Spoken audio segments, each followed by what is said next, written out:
The stagecoach wheels ground to a halt in a cloud of dust, and Evelyn Carter stepped down into what should have been her new life, but found only death. Silver Creek, Wyoming stretched before her like a graveyard of broken dreams, its empty windows staring back like hollow eyes.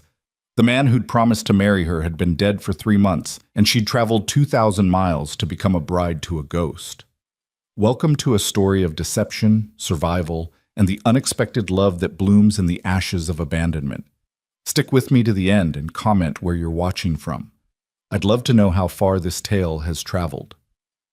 The leather-bound letters in Evelyn Carter's lap had grown soft from constant handling during the 3-week journey from Boston to Wyoming territory. Each envelope bore the same confident script, the same promises of prosperity and companionship that had drawn her away from the suffocating cotton mills and into this rattling stagecoach that smelled of tobacco spit and broken dreams. She pressed her palm against the window glass, watching the landscape transform from green valleys to endless brown plains that seemed to swallow hope itself. "Silver Creek, next stop!" The driver bellowed from above, his voice cutting through the wheel clatter and hoarse snorts that had become the rhythm of her days. Evelyn's heart quickened. She smoothed her best traveling dress, navy wool with pearl buttons she'd sewn on herself, and checked her reflection in the small hand mirror she'd packed. 23 years old, with auburn hair that refused to stay pinned despite her best efforts, and green eyes that her mother had always said held too much defiance for a proper lady. Well, Mother wasn't here now, was she? Mother was back in Boston, probably still crying into her handkerchief about her daughter running off to marry a stranger. "You sure about this, miss?" The passenger across from her, a grizzled prospector named Hutchins, had been eyeing her with concern for the past 50 miles. "Silver Creek ain't exactly, well, it ain't Boston." "Mr. Henderson's letters have been quite clear about the town's prospects," Evelyn replied, lifting her chin. "The silver mines are producing well, there's a school being built, and well, Henderson." Hutchins' weathered face went pale beneath the dirt. "Marcus Henderson?" "Yes, my intended. Do you know him?" The old man opened his mouth, then closed it, shaking his head as he turned to stare out his own window. "No, miss." Must be thinking of someone else. But Evelyn had caught the look, pity mixed with something darker. Fear, perhaps? She pushed the thought away. 3 months of correspondence couldn't be built on lies. Marcus Henderson was real. His promises were real. And in just minutes, she would step into the new life she'd risked everything to claim. The stagecoach lurched to a stop so suddenly that Evelyn nearly tumbled from her seat. Through the window, she expected to see a bustling main street, perhaps with wooden sidewalks and shop windows displaying their wares. Instead, she saw nothing. Or rather, the skeletal remains of what had once been something. "Silver Creek," the driver called again, though his voice had lost its earlier enthusiasm. Evelyn gathered her carpet bag and stepped down from the coach, her boots hitting packed earth that puffed dust around her skirts. The other passengers, Hutchins and a traveling salesman, remained in their seats, apparently continuing on to the next town. "The next real town," a voice whispered in her mind. "Wait!" she called to the driver as he prepared to leave. "This can't be right." "Where's the depot? Where's anyone?" The driver, a man whose face resembled old leather left too long in the sun, spat a stream of tobacco juice into the dirt. "This is Silver Creek, miss, or what's left of it. You sure someone's meeting you?" Evelyn looked around desperately. The main street stretched before her, lined with buildings that seemed to lean against each other for support. The bank's windows were boarded up, its painted sign hanging by a single nail. The mercantile's door stood open, creaking in the wind like a broken jaw. Tumbleweeds rolled past with more life than she could see in any doorway or window. "Marcus Henderson," she said, her voice barely above a whisper. "He's supposed to. He said he would." "Henderson's dead, miss." The words came from behind her, spoken by a woman's voice worn rough as sandpaper. Evelyn spun around to find a figure dressed in black from head to toe, silver hair pulled back in a severe bun. The woman's face might have been handsome once, before sun and sorrow carved deep lines around her mouth and eyes. "I'm Ida Henderson," the woman continued. "Marcus was my nephew. Died of fever, 3 months back. 3 months. The same time the letters had started arriving in Boston. Evelyn felt her knees buckle, but she forced herself to remain standing. The stagecoach was already pulling away, its wheels kicking up a dust cloud that made her eyes water. Or perhaps that was something else making her eyes water.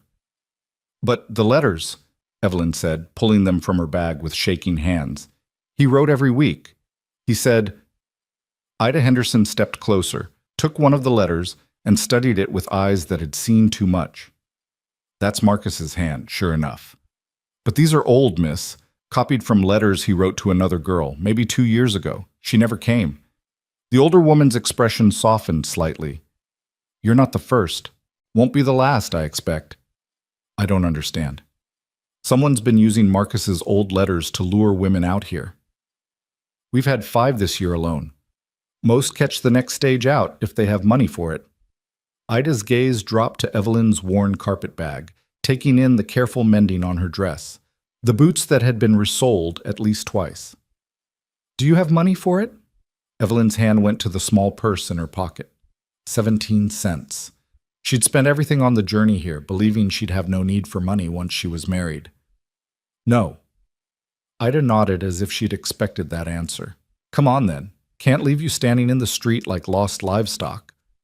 As Evelyn followed the older woman down the desolate main street, she noticed things that Marcus's letters, whoever had really written them, had failed to mention. The silence, broken only by the wind whistling through broken windows. The way paint peeled from every surface like diseased skin. The cemetery on the hill that seemed to have more residents than the town itself. "How many people still live here?" Evelyn asked. "Maybe 30 souls if you count the Mexicans at the old mine camp. Used to be near 300 before the silver played out." "The silver played out?" But the letters said, "The letters lied, girl. About everything except one thing. This town is dying, and it needs help. Just not the kind of help a mail-order bride can give." They stopped in front of a house that might have been white once, but had faded to the color of old bones. The picket fence leaned drunkenly, and the garden was nothing but dried stalks and dust. Ida pushed open the front door, which squealed like something in pain. "You can stay here tonight," Ida said. "Tomorrow, we'll figure out what to do with you." The interior of the house was sparse but clean, smelling of lye soap and loneliness.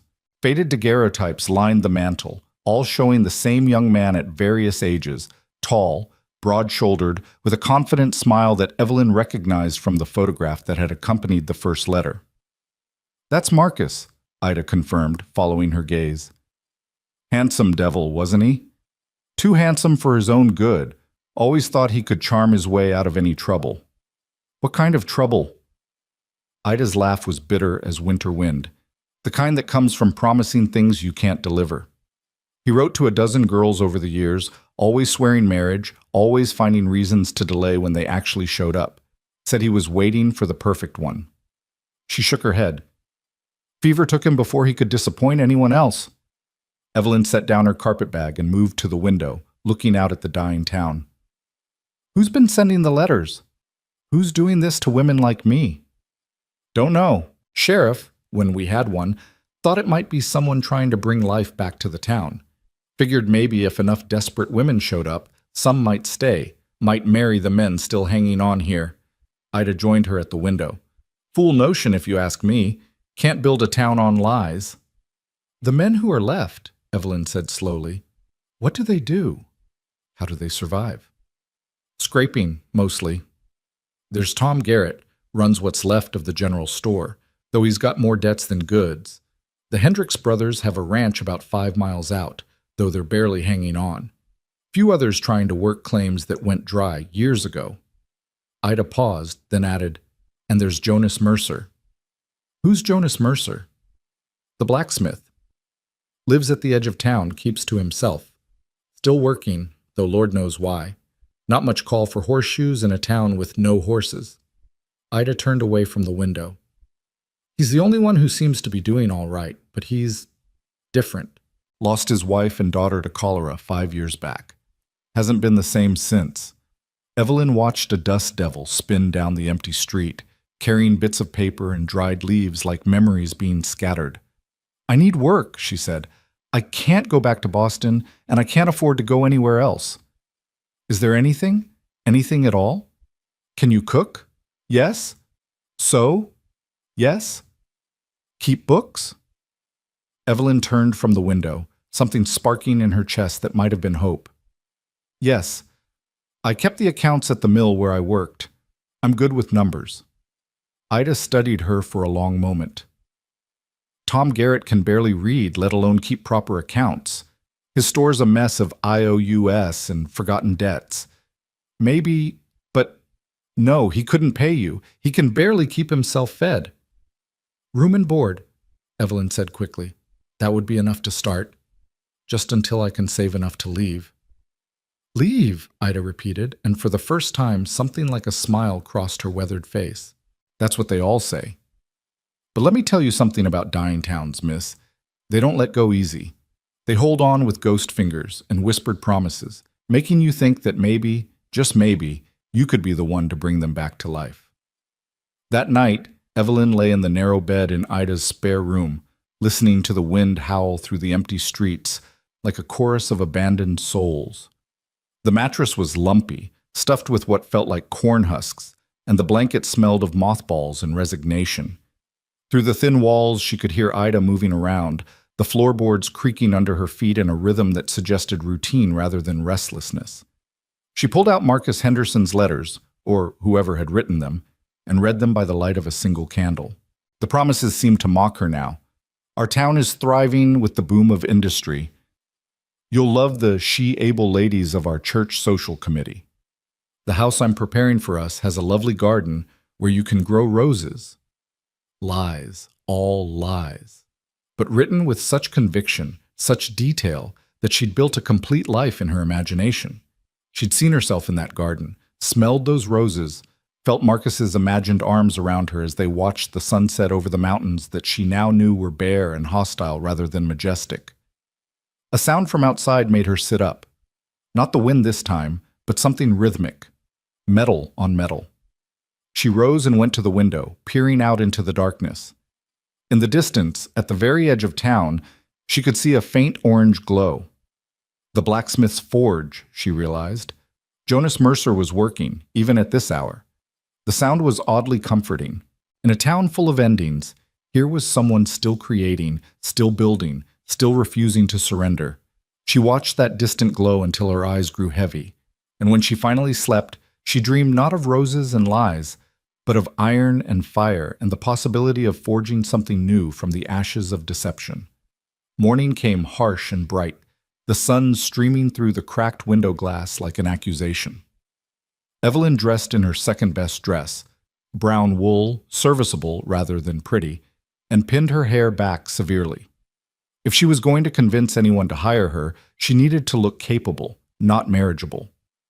Ida was already in the kitchen, frying something that might have been bacon but looked more like leather strips. "Coffee's on the stove," she said without turning around.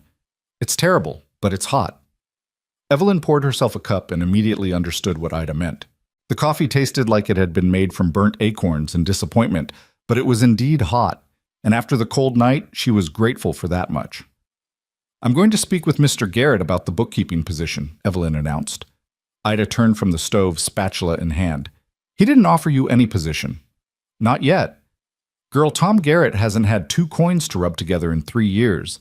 He keeps that store open out of pure stubbornness, and the fact that he lives in the back room. You'd be working for free." "Room and board," Evelyn corrected, "and the experience of bringing a failing business back to life. That has to be worth something, somewhere." Ida studied her for a long moment, then shrugged and returned to her cooking. "The store's 2 blocks down, on the left. The one with the door hanging off its hinges. Try not to let the smell knock you over when you walk in." The walk to Garrett's general store gave Evelyn her first real look at Silver Creek in daylight, and it was somehow worse than the darkness had suggested. Every building showed signs of abandonment. Broken windows patched with boards, roofs missing shingles, porches that sagged like tired old men. A few faces peered at her from behind curtains, quickly disappearing when she met their gaze. The store, when she found it, was indeed identifiable by its broken door, which hung at an angle that suggested it had given up any pretense of actually closing. The smell that wafted out was a combination of rotting vegetables, mouse droppings, and human despair. Evelyn took a deep breath of clean air, then stepped inside. The chaos that greeted her was almost impressive in its completeness. Shelves leaned against each other like drunks trying to stay upright. Merchandise, what little there was, sat in seemingly random piles. A barrel of what might once have been pickles now hosted a thriving colony of mold. And behind a counter covered in papers, empty bottles, and what appeared to be the remains of several meals, sat Tom Garrett. He was younger than she'd expected, perhaps 35, with the kind of face that had probably been pleasant before defeat took up residence in every line. His clothes were rumpled, his beard untrimmed, and he was staring at a ledger as if it were written in a foreign language. "Mr. Garrett?" He looked up, blinking in surprise. "We're closed." "Your door is open." "Door's been open for 3 years. Doesn't mean we're not closed." He returned to his ledger, then looked up again, seeming to actually see her for the first time. "You're the new one." "The bride." "I'm Evelyn Carter, and I'm not anyone's bride." "I'm a bookkeeper." That got his attention. He set down his pencil, which Evelyn noticed he'd been holding upside down, and really looked at her. "A bookkeeper?" "Yes, and from the look of things, you need one." Tom Garrett laughed, but it was the laugh of a man who'd forgotten what genuine humor felt like. "Miss, I need a miracle. I need customers who can pay in something other than IOUS. I need suppliers who haven't written me off as a lost cause. You need someone to organize your accounts, inventory your remaining stock, and create a system for managing credit that might actually result in payment," Evelyn interrupted. "You need someone to write letters to your suppliers, explaining a new payment plan. You need someone to clean this place up so customers don't run away from the smell before they can buy anything." Tom stared at her. "You offering?" "I'm offering to work for room and board. You let me sleep in your storeroom and feed me 2 meals a day, and I'll turn this disaster into something resembling a business. The storeroom's full of rats. Then I'll start by dealing with the rats." "I can't pay you." "I said room and board." "Why?" Tom leaned back in his chair, which creaked ominously. "Why would you do that?" Evelyn looked around the chaos of the store, then back at him. "Because I came here with 17 cents and a carpet bag full of dreams that turned out to be lies. Because the next stagecoach out costs $5 that I don't have. Because—" She paused, surprised by the truth of what she was about to say. "Because I've never walked away from something just because it was broken. Back in Boston, at the mill, they gave me the worst accounts, the ones everyone else had given up on. And I fixed them. Every single one. This ain't a textile mill account, miss. This is a dying town's last gasp." "Then we'd better make it count, hadn't we?" Tom was quiet for a long moment, then stood up, sending several papers fluttering to the floor. "The storeroom's through that door. There's a cot in there somewhere, under the flour sacks. Or what used to be flour before the roof started leaking. Breakfast is at 7, dinner at 6. It won't be much, probably beans and whatever meat I can trade for." "What about the rats?" "There's a cat somewhere, mostly feral. Good luck." Evelyn spent the rest of the morning excavating the storeroom, which was less a room and more a monument to poor planning. The flour had indeed gone bad, creating a paste that had hardened into something resembling cement. The rats had built an entire civilization in one corner, complete with what appeared to be a main thoroughfare made of shredded newspapers. She found the cat, a rangy orange Tom with one ear missing, sleeping on the one dry shelf. He opened one eye when she approached, assessed her as non-threatening, and went back to sleep. "Some help you are," she muttered, then set about creating order from chaos. By noon, she'd cleared enough space to find the cot, which was in better condition than she'd expected. She'd also discovered 3 bolts of decent fabric, a case of preserved peaches that were somehow still good, and a box of ammunition for guns the store no longer sold. Making progress? She turned to find Tom in the doorway, holding a plate with what appeared to be beans and some kind of meat. "Your inventory system is non-existent," she said, accepting the plate gratefully. You have merchandise here you don't even know about. Anything valuable? The fabric could sell. The peaches definitely. The ammunition. She paused. Who around here still has guns? Everyone. It's the one thing nobody pawned. You can lose your horse, your house, even your boots, but out here you keep your gun. Then the ammunition is valuable. How much do you owe your suppliers? Tom's face darkened. More than I can pay. How much exactly? I don't know. Evelyn set down her plate, half the beans uneaten. You don't know how much you owe? The ledgers it's all mixed up. Some of it goes back 3 years. There's IOUs from customers mixed in with bills from suppliers, and half of it's water damaged from when the roof leaked, and show me. For the next 4 hours, Evelyn sat at Tom's disaster of a desk, sorting through papers that told the story of a business's slow death. Bills marked final notice from 2 years ago. IOUs from customers who'd long since left town, orders for merchandise that had never arrived, payments for goods that had never been sent. This is salvageable, she said finally. Tom, who'd been restocking what few shelves had actual products, nearly dropped a jar of preserves. What?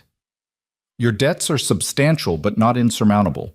Most of your creditors have written you off. They're not expecting payment. If you could offer them even partial payment, they might be willing to negotiate. With what money? With the money we'll get from actually collecting on these IOUs. Those people are broke or gone. Not all of them. Evelyn held up a piece of paper. Jonas Mercer owes you $40. Jonas pays cash. Not according to this, signed and dated 6 months ago. Tom came over and looked at the paper. I forgot about that. He ordered special iron stocks, said he'd pay when his commission came through. What commission? He was making gates for some ranch over in Cheyenne. Big job. Tom scratched his head. Come to think of it, he's been buying regular supplies since then. Must have gotten paid. Then he can pay this. Nobody asked Jonas for money. Why not? Tom was quiet for a moment. He lost his family. Man's been through enough. And you're about to lose your business. Haven't you been through enough, too? Before Tom could answer, the broken door scraped open, and a man entered who could only be Jonas Mercer. Evelyn knew it even before Tom stiffened beside her, knew it from the way he filled the doorframe, from the coal dust ingrained in his skin, from the way he moved like someone who'd learned to take up less space in the world despite his size. He was tall, over 6 feet, with shoulders that spoke of years working iron. His dark hair was too long, tied back with a leather cord, and his face was hidden behind a beard that hadn't seen a barber in months. But it was his eyes that stopped her, gray as storm clouds and just as turbulent, holding the kind of pain that time hadn't softened. Tom, he said, his voice low and rough from disuse. Need more flux. Sure, Jonas. Let me... Mr. Mercer, Evelyn interrupted, standing and smoothing her skirts. I'm Evelyn Carter, the new bookkeeper. According to our records, you have an outstanding debt of $40 from 6 months ago. The store went silent. Even the cat, who'd wandered in to investigate, seemed to hold its breath. Jonas Mercer's gray eyes turned to her, and she felt the full weight of his attention like a physical thing. You're the bride, he said. It wasn't a question. I'm the bookkeeper, she corrected, and you owe this establishment $40. He studied her for a long moment, taking in her ink-stained fingers, her practical dress, the ledger she held like a shield. Tom didn't mention he'd hired anyone. That's because I hired myself. The debt, Mr. Mercer? The commission fell through. Then you'll need to arrange a payment plan. Miss Carter, Tom started, but she held up a hand. Mr. Garrett is barely keeping the store open. Every debt matters. If you can't pay all at once, we can arrange terms. $2 a week, perhaps. Jonas was quiet for so long that Evelyn wondered if he'd simply decided to ignore her. Then, unexpectedly, his mouth quirked in what might have been the ghost of a smile. You always this direct with strangers? I'm direct with everyone. It saves time. And if I don't pay? Then you don't get credit anymore. Cash only. Tom's never required cash from me. Tom's never had a bookkeeper before. They stared at each other across the cluttered store, and Evelyn had the strangest feeling that this was some kind of test. She kept her chin up, her gaze steady, even as something about those storm-gray eyes made her stomach flutter in a way that had nothing to do with unpaid debts. Finally, Jonas reached into his pocket and pulled out a worn leather pouch. He counted out 10 silver dollars and placed them on the counter. "That's what I have on me. I'll bring the rest tomorrow." "Thank you, Mr. Mercer." "Tom, please get Mr. Mercer his flux." As Tom scurried to fill the order, Jonas continued to study her. "You're not what I expected." "What did you expect?" "Someone crying at the stage depot, waiting for the next coach out." "Sorry to disappoint you." "I didn't say I was disappointed." He accepted the flux from Tom, nodded to them both, and left, the door scraping closed, as much as it could, behind him. Tom let out a breath he'd apparently been holding. "I can't believe you just did that." "Did what?" "Collected a debt?" "Nobody talks to Jonas like that. Nobody." "Well, someone should." "He's not a ghost, Tom. He's a customer, and customers pay their bills." She returned to the ledger, making a note of the payment. "Now, let's talk about these suppliers. I think if we write letters explaining a new payment structure," but even as she discussed business strategies with Tom, part of her mind remained on Jonas Mercer, on the way he'd looked at her, not with pity like everyone else, not with dismissal, but with something that might have been recognition, as if he'd seen something in her that matched something in himself. That evening, as she lay on her salvaged cot in the storeroom, which now smelled of soap and vinegar rather than rot and rodents, she could hear the distant ring of hammer on anvil. Jonas was working late again, the sound carrying across the quiet town like a heartbeat, like a reminder that not everything here was dead or dying. Some things were still being forged. The next morning arrived with an unexpected visitor. Evelyn had barely finished her breakfast of stale bread and coffee when the store's broken door scraped open to reveal a man who looked like Prosperity had personally offended him. His clothes were too fine for Silver Creek, a city suit that had seen better decades, a silk vest stretched over a considerable paunch, and boots that had been polished until they gleamed with desperate respectability. "Where's Garrett?" the man demanded, his voice carrying the kind of authority that came from having money when everyone else had dust. "Mr. Garrett is in the back checking inventory," Evelyn replied, setting down her ledger. "May I help you?" The man's eyes narrowed as he took in her appearance, the practical dress, the ink-stained fingers, the way she sat behind the counter as if she belonged there. "And you are?" "Evelyn Carter, the bookkeeper." "And you are?" "Silas Prescott." He said it like she should genuflect. When she didn't, his scowl deepened. "I own the bank." "What's left of it, anyway?" "The bank that was boarded up," Evelyn remembered. She kept her expression neutral. "What can we do for you, Mr. Prescott?" "You can get Garrett out here. He's 3 months behind on his loan payments." "Actually, he's 4 months behind," Evelyn said, pulling out the relevant ledger. "Though I notice you haven't sent any collection notices in the past 2 months. Prescott's face reddened. "I don't need to send notices. Everyone knows what they owe me." "Do they?"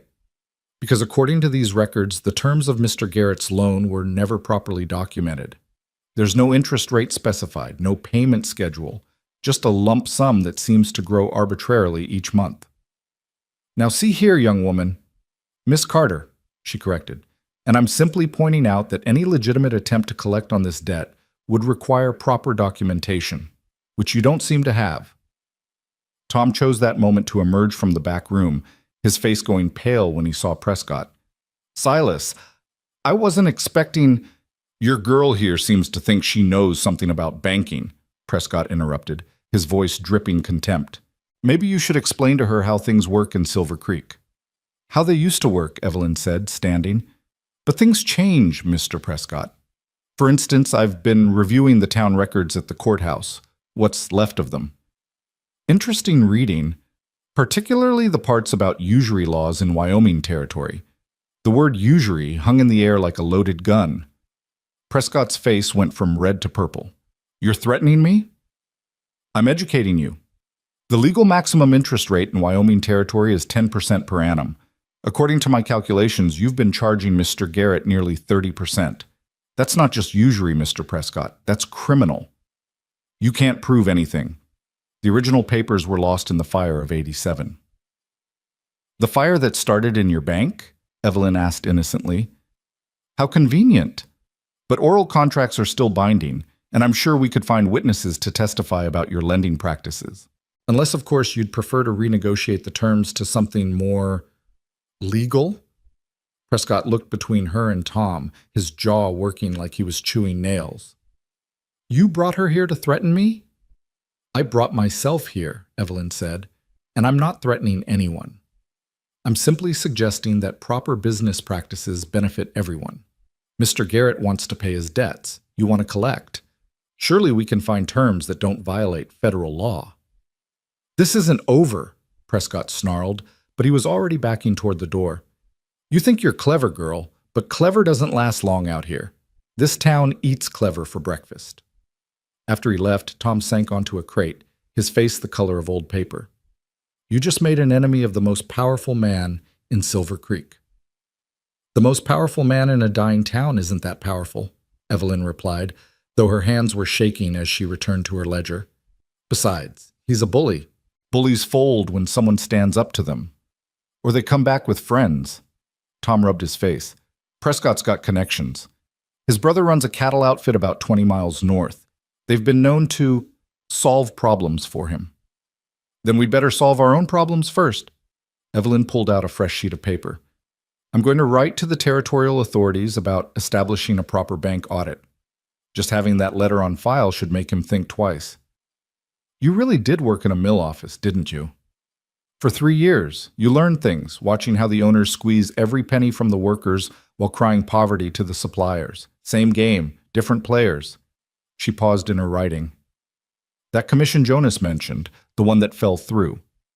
Was Prescott involved? Tom's silence was answer enough. I thought so. A man like that doesn't want anyone else succeeding, makes his own position weaker. She finished the letter with a flourish. I'll need to go to the courthouse to file this. Is it open? Tuesdays and Thursdays when Judge Morrison sobers up enough to unlock the door. Today was Tuesday. Evelyn stood, smoothing her skirts. Then I better go now, while he's still functional. The courthouse was a grand name for what amounted to a 2-room building with pretensions.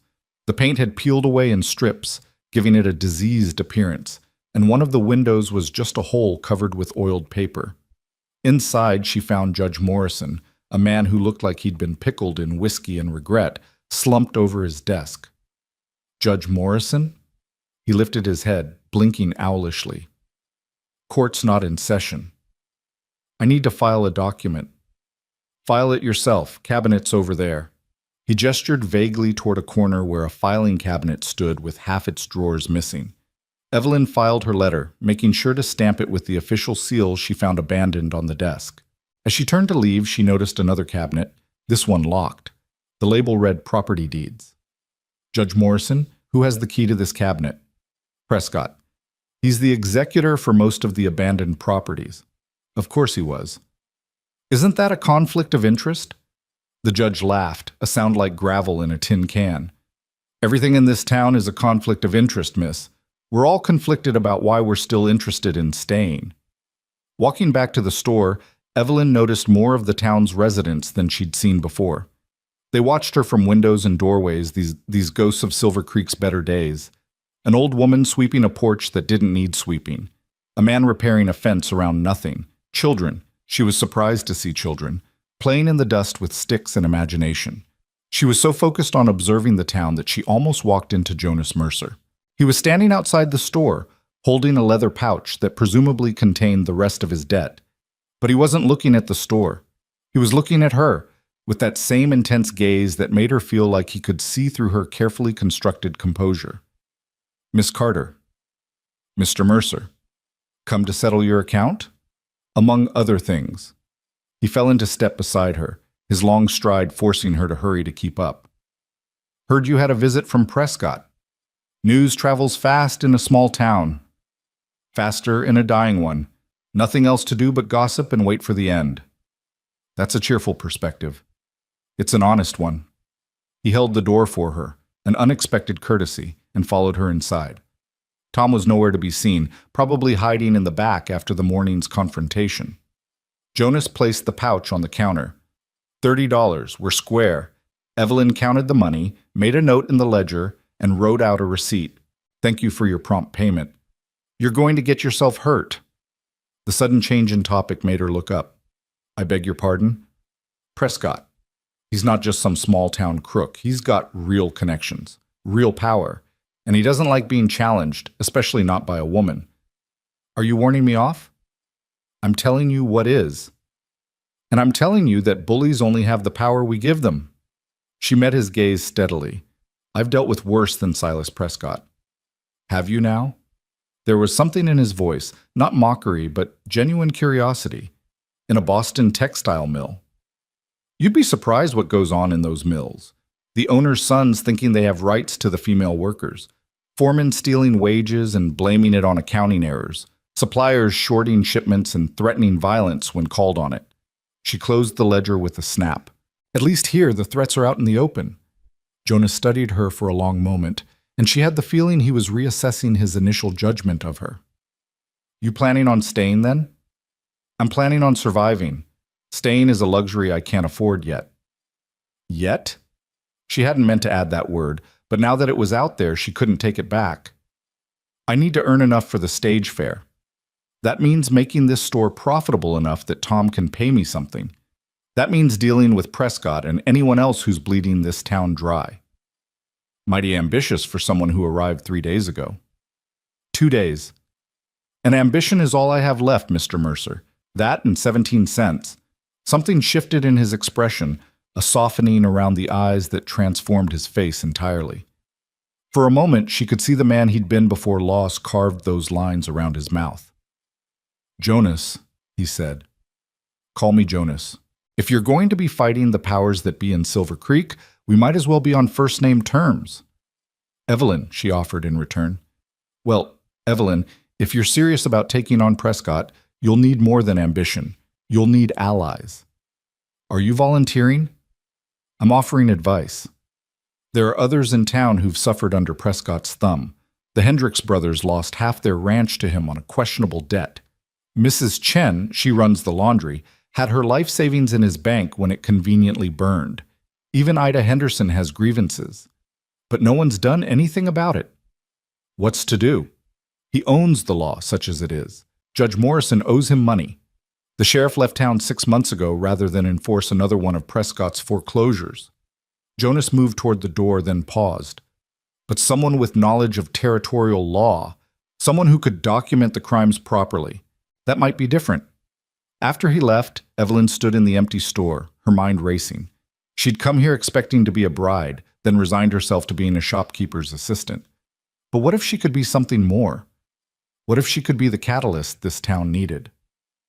Tom emerged from the back room, looking sheepish. Sorry about hiding. Prescott makes me nervous. He makes everyone nervous. That's his power. Evelyn pulled out fresh paper. Tom, I need you to tell me everything. Every debt Prescott holds, every foreclosure he's orchestrated, every suspicious fire or convenient death. Everything. Why? Because someone needs to document it all. Someone needs to build a case that even territorial authorities can't ignore. That's dangerous talk. It's necessary talk.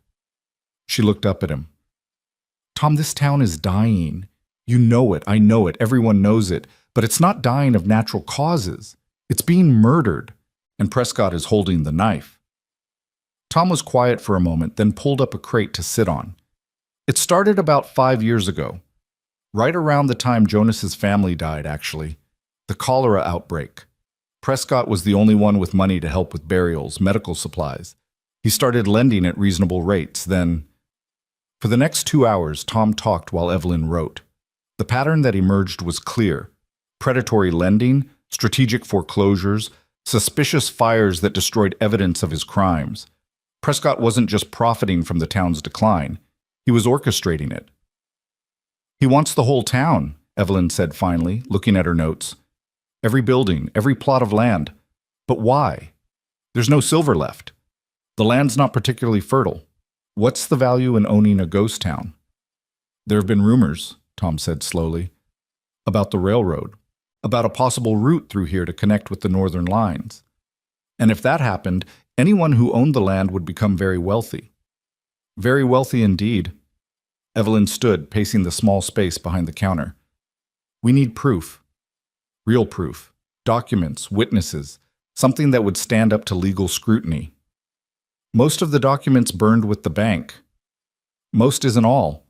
And fires rarely destroy everything. There might be fragments, partial records. She stopped pacing. Tom, who else in town can read and write well? Mrs. Chen. She was educated in San Francisco before she ended up here. The school teacher, Miss Sarah Winters, though she's talking about leaving, and... He hesitated. And... Jonas. He's educated, more than he lets on. I've seen engineering books at his forge, technical manuals that would make my head spin. That was unexpected. A blacksmith who read engineering manuals. Evelyn filed that information away for later consideration. I need to talk to them. All of them. If we're going to document Prescott's crimes, we need a network of people watching, recording, remembering. You're talking about organizing the whole town against him. I'm talking about saving the whole town from him. Tom shook his head, but there was something like admiration in his expression. You've been here 2 days, and you're ready to start a revolution. Revolutions have been started by less. She began organizing her notes. Now, let's get back to legitimate business. Those suppliers you owe. I've drafted letters proposing payment plans. If even half of them accept, we can start receiving shipments again. They worked until the sun began to set, painting the dusty street orange and gold. Tom left to scrounge up dinner, and Evelyn was alone in the store when she heard it. Horses. Multiple horses, moving fast. She went to the window and saw them. 5 riders, hard-faced men who looked like trouble had dressed up in leather and spurs. They stopped in front of the store, and one of them, a man with a scar that ran from his ear to his jaw, dismounted. The door scraped open, and Scarface entered, his eyes immediately finding her. You the new girl? The one giving Mr. Prescott trouble? I'm the bookkeeper. If Mr. Prescott has business with the store, he can conduct it during normal business hours. Scarface smiled, revealing teeth stained brown from tobacco. Oh, this ain't business. This is what you might call a social visit. Mr. Prescott wanted us to welcome you to Silver Creek properly. The other men had entered behind him, spreading out to block any escape route. Evelyn's heart was racing, but she forced her voice to remain steady. How thoughtful. Please tell Mr. Prescott I appreciate the gesture. Oh, we'll tell him, after we explain how things work around here. Scarface moved closer, and Evelyn could smell the whiskey and violence on him. See, Mr. Prescott owns this town. Every building, every business, every person in it. And newcomers, well, they need to learn their place. And what place would that be? Quiet and compliant. Or gone. Your choice. Evelyn lifted her chin, meeting his gaze despite every instinct screaming at her to run. I choose neither.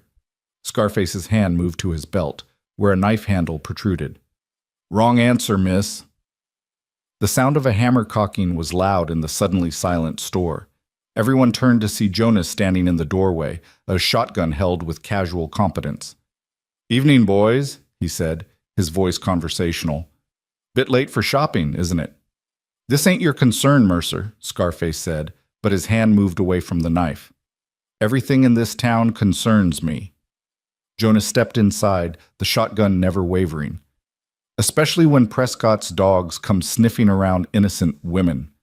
She ain't innocent. She's been stirring up trouble. She's been doing bookkeeping. If that's trouble, then Prescott's got bigger problems than he thought. Jonas moved closer, and Evelyn noticed how the other men shifted nervously. They were afraid of him, she realized, or at least wary. Now, I think you boys should head back to wherever Prescott's keeping you. Tell him Miss Carter is under my protection. Your protection? Scarface laughed, but it sounded forced. Since when do you protect anyone, Mercer? Couldn't even protect your own. The shotgun swung toward him so fast that Evelyn barely saw the movement. Finish that sentence, Jonas said quietly. Please. The temperature in the room seemed to drop 10 degrees. Scarface raised his hand slowly, backing toward the door. We're going. But this ain't over.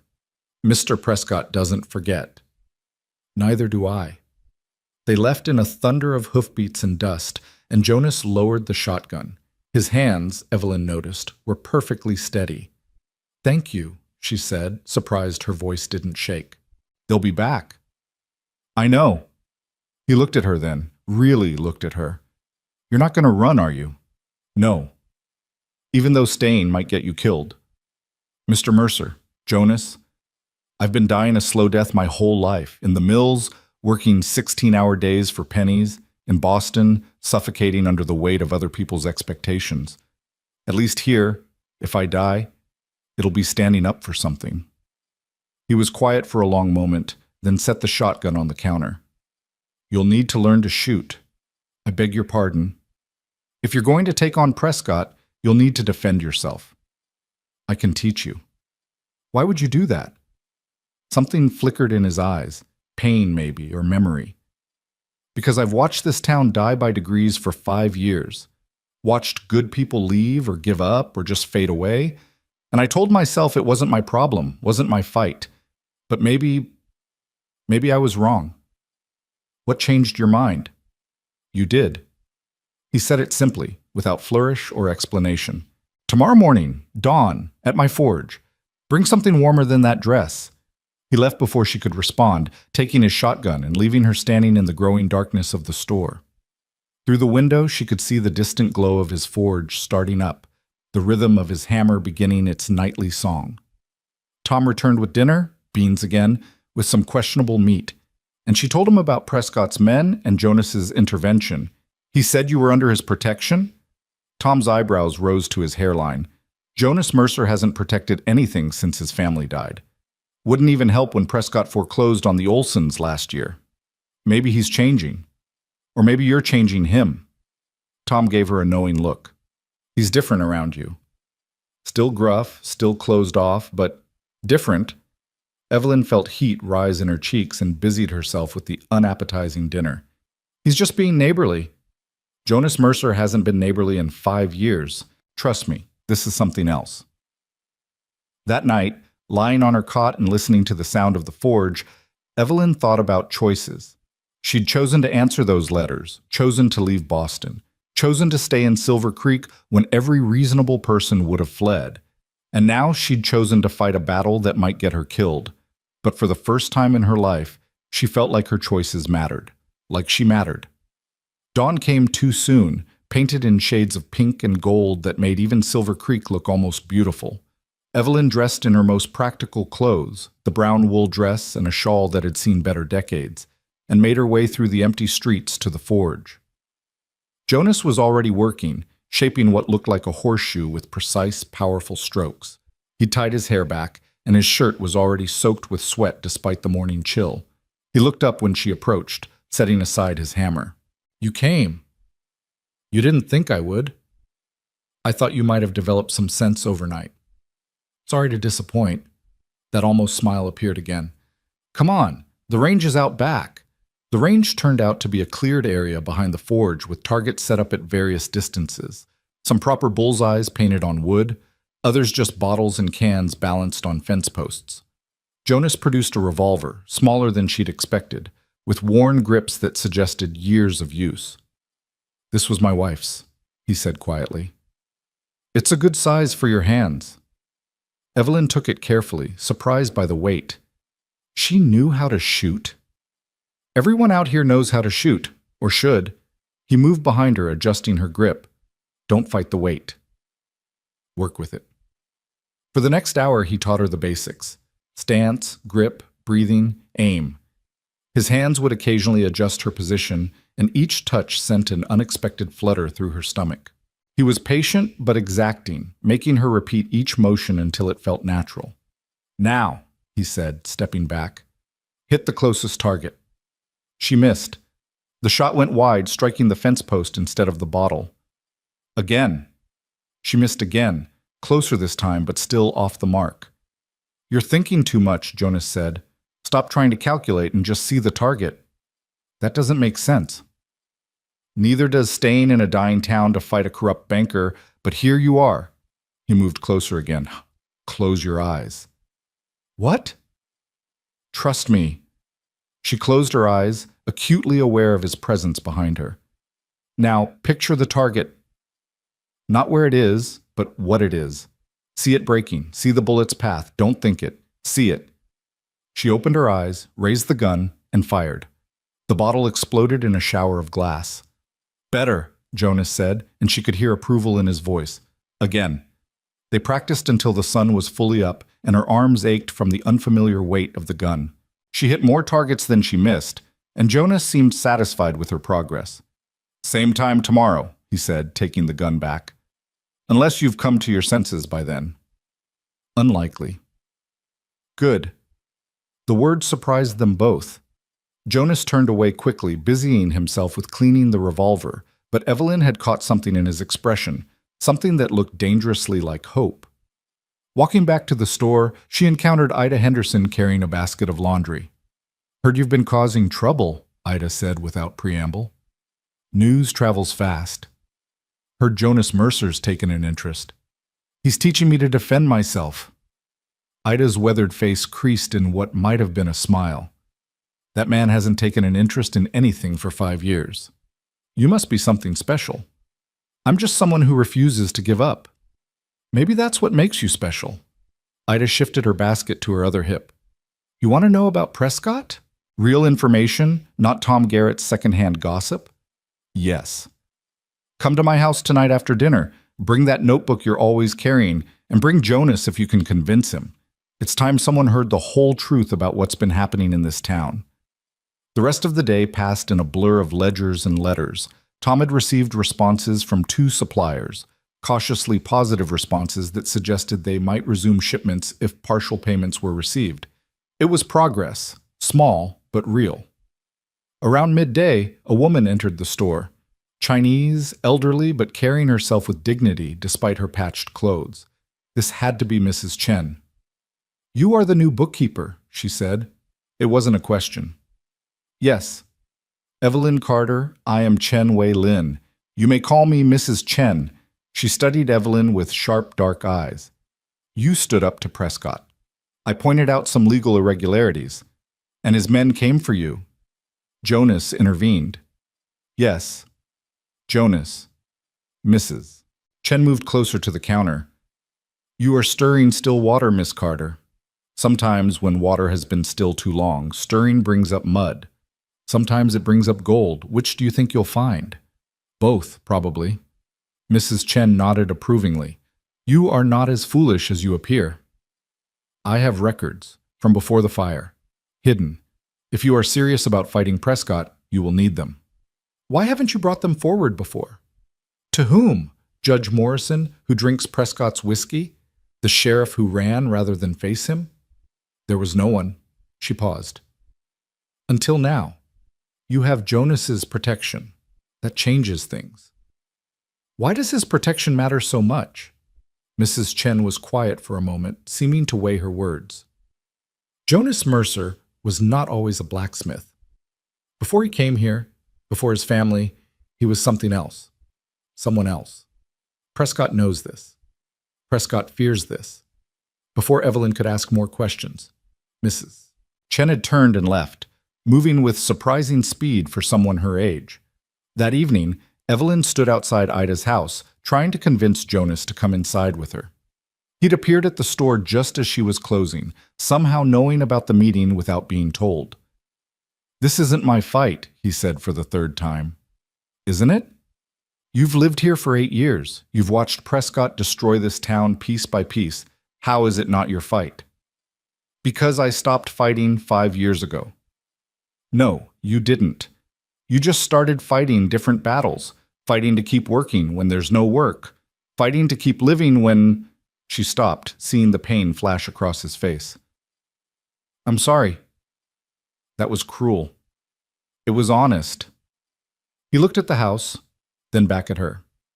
Why does this matter so much to you? You could leave, find another town, another life. With what money? And even if I could, what would I be leaving behind? The chance to actually make a difference? To build something instead of just surviving? She touched his arm lightly, feeling the muscle tense under her fingers. Jonas, I can't do this alone. He looked down at her hand on his arm, then up at her face. You're going to get me killed, Evelyn Carter. Or I'm going to give you a reason to live again. The words hung between them, too honest, too raw. Jonas's gray eyes darkened with something that wasn't quite anger, but wasn't quite anything else either. One meeting, he said finally. That's all. Inside, Ida had assembled what looked like Silver Creek's last council of war. Mrs. Chen was there, along with a young woman who had to be Miss Winters, the schoolteacher, blonde, pretty in a faded way, with the look of someone who'd given up on dreams but couldn't quite stop hoping. Tom Garrett sat nervously on a wooden chair, and surprisingly, the Hendricks brothers were there. Two weathered men who looked like they'd been carved from the same piece of leather. Good, Ida said when she saw Jonas. Now, we can begin. For the next 2 hours, they pieced together the full story of Prescott's systematic destruction of Silver Creek. It was worse than Evelyn had imagined. Not just predatory lending and strategic foreclosures, but intimidation, violence, possibly murder. The Olson family, one of the Hendricks brothers said. Their well was poisoned 3 days after they refused to sell to Prescott. Lost half their cattle before they figured it out. My husband's death, Mrs. Chen added quietly. The doctor said it was heart failure. But my husband was healthy. He'd just refused to sell Prescott our property near the proposed railroad route. You know about the railroad? Evelyn asked. Everyone knows, Miss Winters said. Or suspects. Prescott's been too careful, too systematic. He's not collecting property in a dying town for sentiment. Then we need to be systematic too, Evelyn said, spreading out the notes she'd been taking. We need documentation, witnesses, a legal framework that can't be ignored, and we need to protect ourselves while we build it. How? Tom asked. Evelyn looked at Jonas. We organize. Create a town council, a real one, pool our resources. Make it harder for Prescott to pick us off one by one. A town council needs a sheriff, one of the Hendricks brothers pointed out. Everyone looked at Jonas. No, he said immediately. I'm not a lawman. You were once, Mrs. Chen said quietly. The room went silent. Evelyn stared at Jonas, seeing him suddenly in a new light. A lawman. That explained the way he held the shotgun, the way Prescott's men feared him. That was a different life, Jonas said, his voice hard. I'm not that man anymore. Maybe not, Ida said, but you're the only man in this town Prescott's afraid of. That has to count for something. Jonas stood abruptly. I said one meeting. I've given you that. He headed for the door, pausing only to look back at Evelyn. Tomorrow morning, don't be late. After he left, the energy seemed to drain from the room. Well, Ida said finally, at least he came. That's more than he's done in years. He'll come around, Mrs. Chen said, looking at Evelyn. You'll convince him. Why does everyone think I have some special influence over him? The others exchanged glances, and it was Miss Winters who finally answered. Because he looks at you the way he used to look at his wife. Like you're something worth protecting. Evelyn felt heat rise in her cheeks. That's ridiculous. He barely knows me. Sometimes that doesn't matter, Ida said. Sometimes people just recognize each other. Like calling to like, pain to pain, strength to strength. The meeting broke up soon after, with plans to meet again in 3 days. Walking back to the store in the darkness, Evelyn thought about what she'd learned. Jonas had been a lawman, had lost his family, had retreated into his forge and his isolation, hammering out horseshoes for horses that rarely came, maintaining his skills for a purpose that no longer existed. Until now. She was so lost in thought that she almost missed the movement in the shadows. Almost. The gun lessons with Jonas had sharpened her awareness, made her notice things that didn't belong, like the figure pressed against the wall of the abandoned saloon. She kept walking, didn't change her pace, but her hand moved to the pocket where she'd started carrying a small knife Tom had given her. The figure followed, staying in the shadows but definitely following. The store was just ahead, but it would be locked, and fumbling with keys would make her vulnerable. The forge was lit, Jonas working late as always.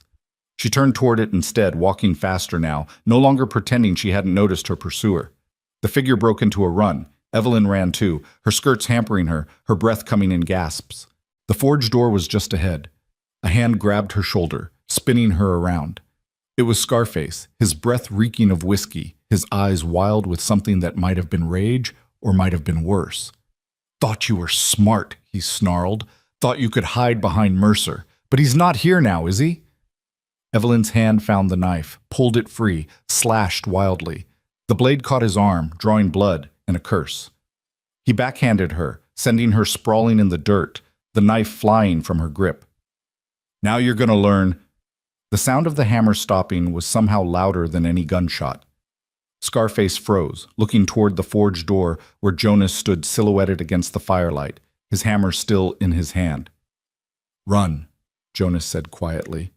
Scarface looked between them, calculating. Then he saw something in Jonas's face that made the decision for him. He ran, disappearing into the darkness like the coward he was. Jonas helped Evelyn to her feet, his hands gentle despite the strength in them. "You're hurt." "I'm fine." But she was shaking, reaction setting in. "Come inside." The forge was warm, almost too warm after the chill of fear. Jonas sat her on a bench, examined her face where Scarface had struck her. His fingers were surprisingly gentle as they traced the swelling. "This is my fault," he said. "How is this your fault?" "I made you a target, declaring my protection, teaching you to shoot. I should have known Prescott would escalate. I was already a target. You just made me a harder one to hit." He looked at her for a long moment, then turned away, busying himself with something at his workbench. "You should leave town. Take the next stage, I'll give you the money." "No." "Evelyn?" "No." She stood, walked over to him. "I'm not running. Not from Prescott. Not from his thugs.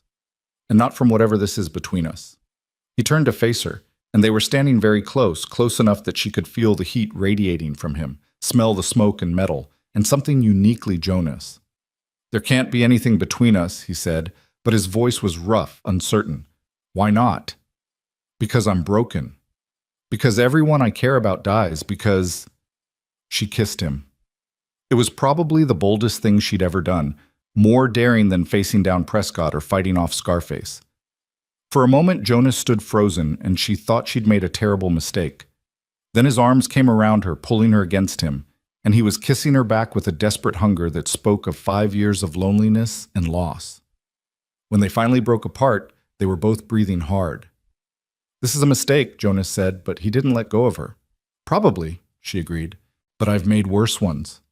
That startled a laugh out of him, rusty but real. "You're impossible." "I've been told that before." He touched her face again, this time with something like wonder. "What are you doing to me, Evelyn Carter?" "Waking you up," she said. "The question is, are you ready to be awake?" He didn't answer, but he didn't need to. The way he looked at her, the way he held her, said everything. Outside, Silver Creek slept its dying sleep. But here in the forge, surrounded by fire and possibility, something new was being born. Something that might be strong enough to save them all, or destroy them trying. The morning after the kiss, Evelyn woke to the sound of urgent knocking on the store's front door. She dressed quickly, her face still tender where Scarface had struck her, and found Tom already at the door with a telegram in his shaking hands. "It's from the territorial governor's office," he said, his voice barely above a whisper. "They're sending an inspector. Someone filed a formal complaint about banking irregularities in Silver Creek."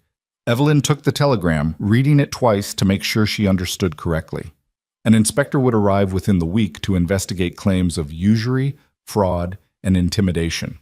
At the bottom, in the section for complainant, was a name she didn't recognize: Samuel J. Morrison. "Judge Morrison?" she asked, incredulous. "Our drunk judge filed this?" "Must have been during one of his sober moments," Tom said. "But why would he cross Prescott like this?" Before Evelyn could respond, the door scraped open again, and Prescott himself entered, his face purple with rage. Behind him stood 3 men, including Scarface with his arm in a sling. "You little bitch!" Prescott snarled, waving his own copy of the telegram. "You think you're clever, getting Morrison to file this complaint?" "I had nothing to do with Judge Morrison's decision.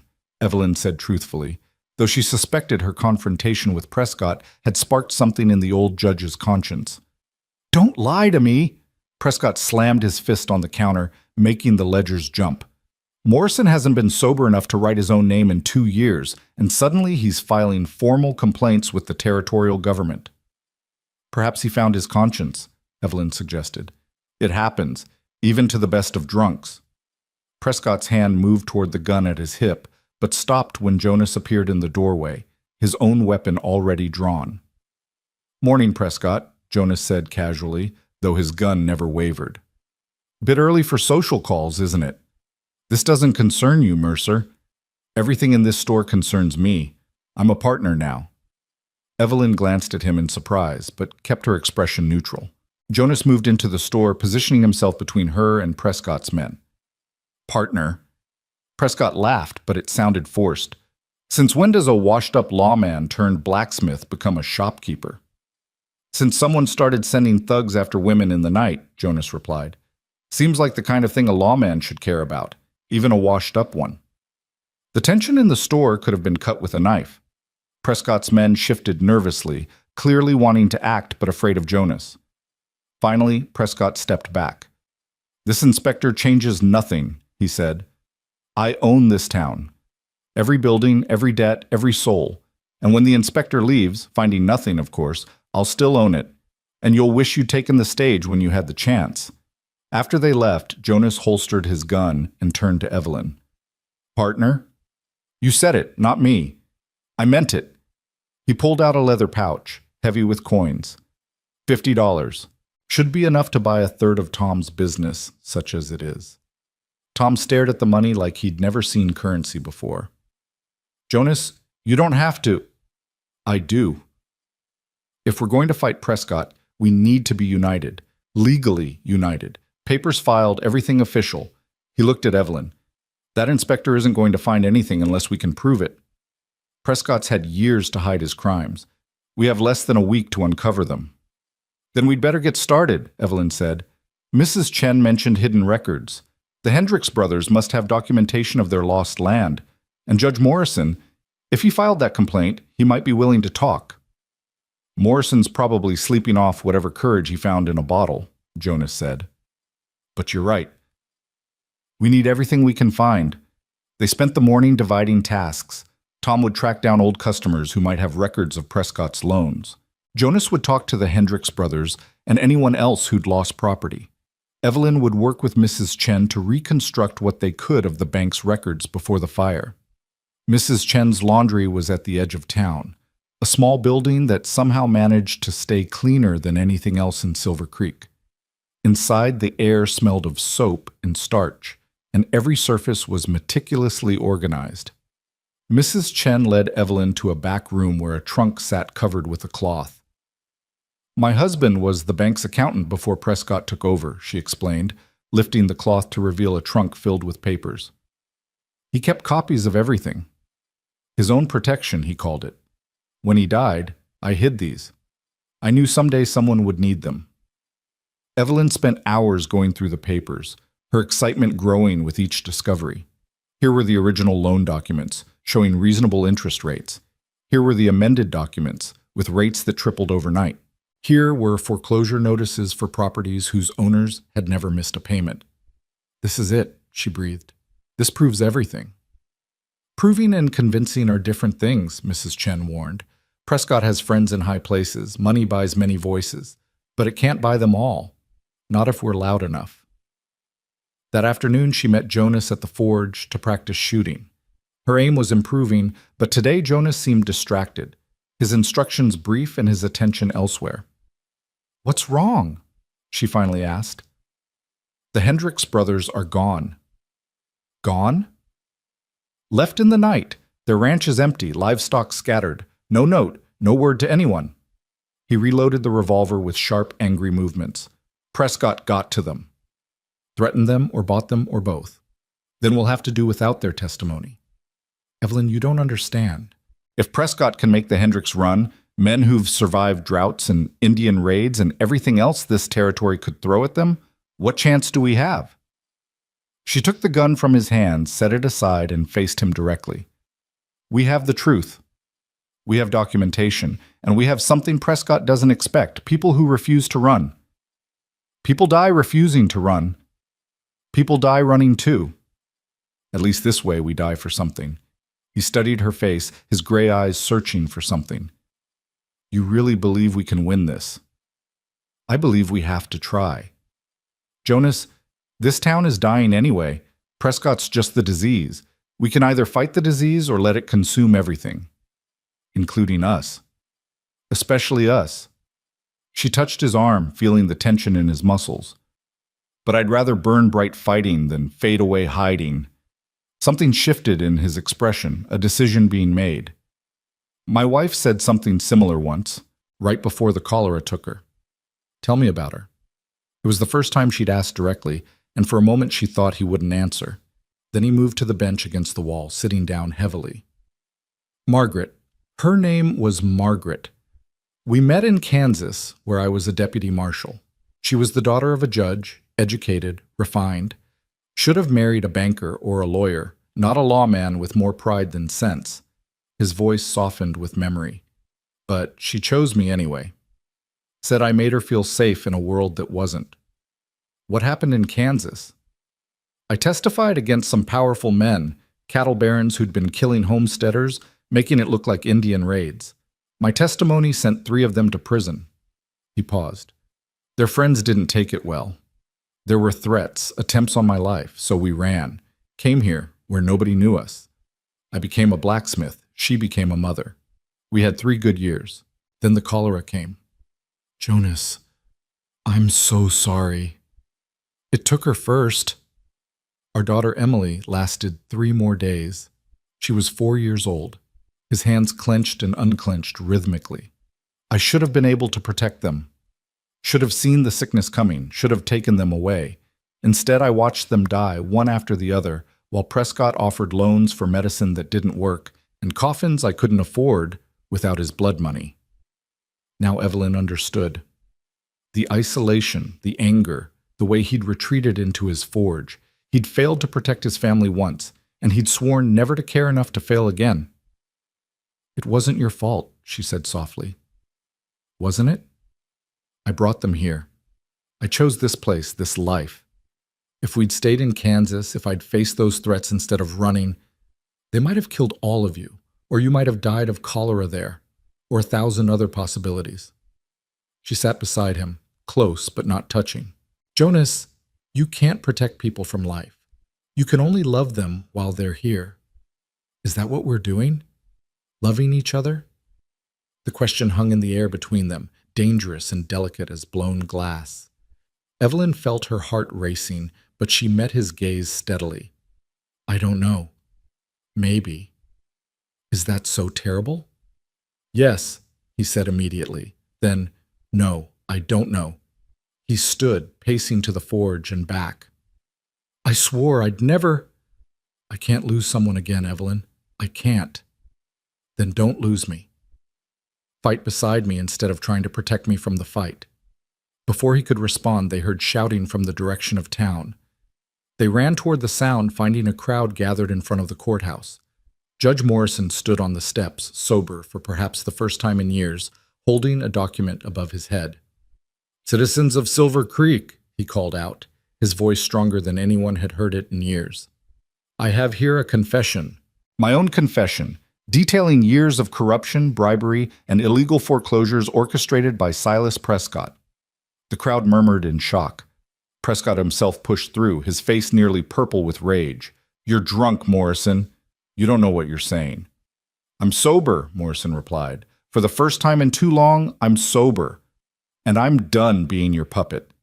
He looked directly at Evelyn. Miss Carter was right. We've let fear rule us too long. I've let whiskey and guilt drown my conscience, but no more. When that inspector arrives, I'll tell him everything. Every bribe I took, every illegal foreclosure I approved, every document I helped destroy. You'll hang for this, Prescott snarled. Probably. But you'll hang beside me. The judge turned to go back inside, but Prescott pulled his gun. The shot was impossibly loud in the quiet afternoon, and Morrison crumpled on the courthouse steps, blood spreading across his shirt. Several women screamed. Men reached for weapons they weren't carrying, and in the chaos, Prescott stood with his smoking gun, looking as shocked as anyone by what he'd done. "Self-defense," he said quickly. "You all saw him threaten me. He was drunk, violent. He was unarmed," Jonas said, stepping forward. His own gun was drawn, pointed steadily at Prescott. "Everyone here saw you murder an unarmed man. My men saw different.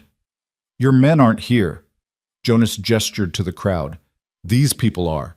The real citizens of Silver Creek, not your hired thugs." Evelyn knelt beside Morrison, pressing her shawl against his wound. He was still breathing, but barely. His eyes found hers, and he pressed something into her hand. A key. "Safe," he whispered. "Behind the portrait. Everything's there." Then his eyes went blank, and Judge Samuel Morrison, corrupt and redeemed, was dead. Evelyn stood slowly, blood on her hands and dress. "Murderer," she said clearly, looking at Prescott, in front of 20 witnesses. "No one will testify against me," Prescott said, but his voice lacked its usual confidence. "I will," Mrs. Chen said, stepping forward. "And I," said Tom. One by one, the crowd spoke up. The people Prescott had crushed, threatened, and impoverished, finally finding their voices in the face of blatant murder. Prescott backed away, his gun swinging wildly from person to person. "You'll all regret this. My brother's men will burn this town to the ground." "Let them try," Jonas said. "Now get out.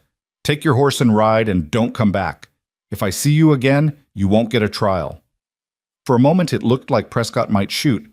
Then he seemed to realize he was outnumbered, outgunned, and out of options. He backed toward his horse, mounted awkwardly, and rode hard out of town. The crowd dispersed slowly, everyone shaken by what they'd witnessed. Jonas helped Evelyn wrap Morrison's body in a blanket, and they carried him into the courthouse. Inside Morrison's office, behind a portrait of President Cleveland, they found the safe. The key Morrison had given Evelyn opened it easily. Inside were documents that made even Mrs. Chen's hidden records pale in comparison. Prescott's entire criminal enterprise was laid out in meticulous detail: bribes, murders, forged documents, plans for the railroad scheme. Morrison had documented everything, perhaps knowing that one day his conscience would demand action. "This is enough," Jonas said, reading through the papers. "More than enough. The inspector will have to act on this." "If Prescott doesn't come back with an army first," Tom said nervously. "Then we'd better prepare for a siege," Evelyn replied. She looked around the room at the gathered townspeople. "We have 3 days until the inspector arrives. We need to organize defenses, gather weapons, and make sure these documents survive no matter what happens." "I'll coordinate the defenses," Jonas said. "Tom, inventory every weapon and round of ammunition in town. Mrs. Chen, organize the women to prepare medical supplies and food stores. Evelyn, I'll create copies of all these documents," she said. "Multiple copies hidden in different places. If Prescott tries to destroy the evidence, he'll have to burn the whole town." "He might just do that," someone muttered. "Then we'll rebuild," Evelyn said firmly. "But we won't surrender." That night, the town transformed. People who'd barely spoken in years worked side by side, boarding windows, filling water barrels, cleaning rifles that hadn't been fired in decades. The forge rang with the sound of Jonas's hammer as he repaired weapons and made ammunition. The store became a command center, with Evelyn coordinating supplies while creating her copies of the evidence. Miss Winters, the schoolteacher, surprised everyone by revealing she could handle a rifle better than most men. "My father was an army sergeant," she explained. "He believed his daughters should be able to defend themselves. Even the Mexican miners from the old camp came down, offering their help. They'd suffered under Prescott too, paid less than subsistence wages for dangerous work, and they were ready to fight." As Evelyn worked by lamplight, copying page after page of damning evidence, Jonas came in carrying a tray of food. "You need to eat. I need to finish this." "You need to eat," he repeated, setting the tray down firmly. "And sleep. You're no good to anyone if you collapse." She set down her pen, flexing cramped fingers. "Is this what it was like? Being a marshal?" "Sometimes. The waiting was always the hardest part, knowing trouble was coming but not knowing when or how." "Were you afraid?" Always. Fear keeps you sharp. It's when you stop being afraid that you make mistakes. He sat beside her, close enough that their shoulders touched. Are you afraid now? Terrified, she admitted. But also alive. More alive than I've felt in years. Is that strange? No. Facing death has a way of making life sweeter. He was quiet for a moment, then said, I was wrong before. About not caring. I already care. I can't help it. Jonas, let me finish. I care about you, Evelyn. More than I wanted to, more than I thought I could. And that terrifies me more than Prescott and all his guns. She turned to face him, seeing the vulnerability in his eyes. I care about you too, and I'm terrified too. But isn't that better than feeling nothing? I don't know, maybe. He touched her face gently, thumb brushing across her cheekbone. If we survive this, when we survive this. When we survive this, he corrected with a small smile, I want to court you properly. Not in the middle of gunfights and conspiracies, but properly. Dinners and walks and all the things Margaret said I was terrible at. I'd like that, she said softly. Though I should warn you, I'm not very good at being courted. I tend to be too direct, too stubborn. He kissed her, cutting off her self-criticism. It was different from their first kiss, less desperate and more certain, a promise rather than a question. When they parted, he rested his forehead against hers. Be direct. Be stubborn. Be yourself. That's who I'm falling in love with. The word love hung between them, acknowledged but not quite claimed. Not yet. There would be time for that later when the dust settled and the blood dried, if they survived. The second day brought scouts, Prescott's men riding close to town, counting defenders, measuring resolve. Jonas had positioned watchers on the roofs, and every approach was covered. The scouts rode away without engaging, but everyone knew they were reporting back to Prescott. That evening, Ida Henderson surprised everyone by pulling out an old Henry rifle. Was my husband's, she said. Haven't fired it in 10 years, but I remember how. The preparations continued through the night. Evelyn had finished her copies, hiding them in 5 different locations, including one buried beneath the forge, one in Mrs. Chen's laundry, and one sealed in a jar at the bottom of the well. Even if Prescott burned every building, some evidence would survive. The morning of the third day dawned clear and cold. Everyone was at their posts when the dust cloud appeared on the horizon. Riders, at least a dozen, maybe more. Get ready, Jonas called from his position on the courthouse roof. He'd taken command naturally, everyone deferring to his experience. Remember, we just need to hold until the inspector arrives. Make them earn every inch. Evelyn stood at a window in the store. The revolver Jonas had given her steady in her hands. Through the glass, she could see the riders approaching. Prescott was in the lead and beside him. That's not his brother's outfit, Tom said, peering through his own window. Those are federal badges. The riders came to a stop in the middle of the main street, and a man in a dark suit dismounted.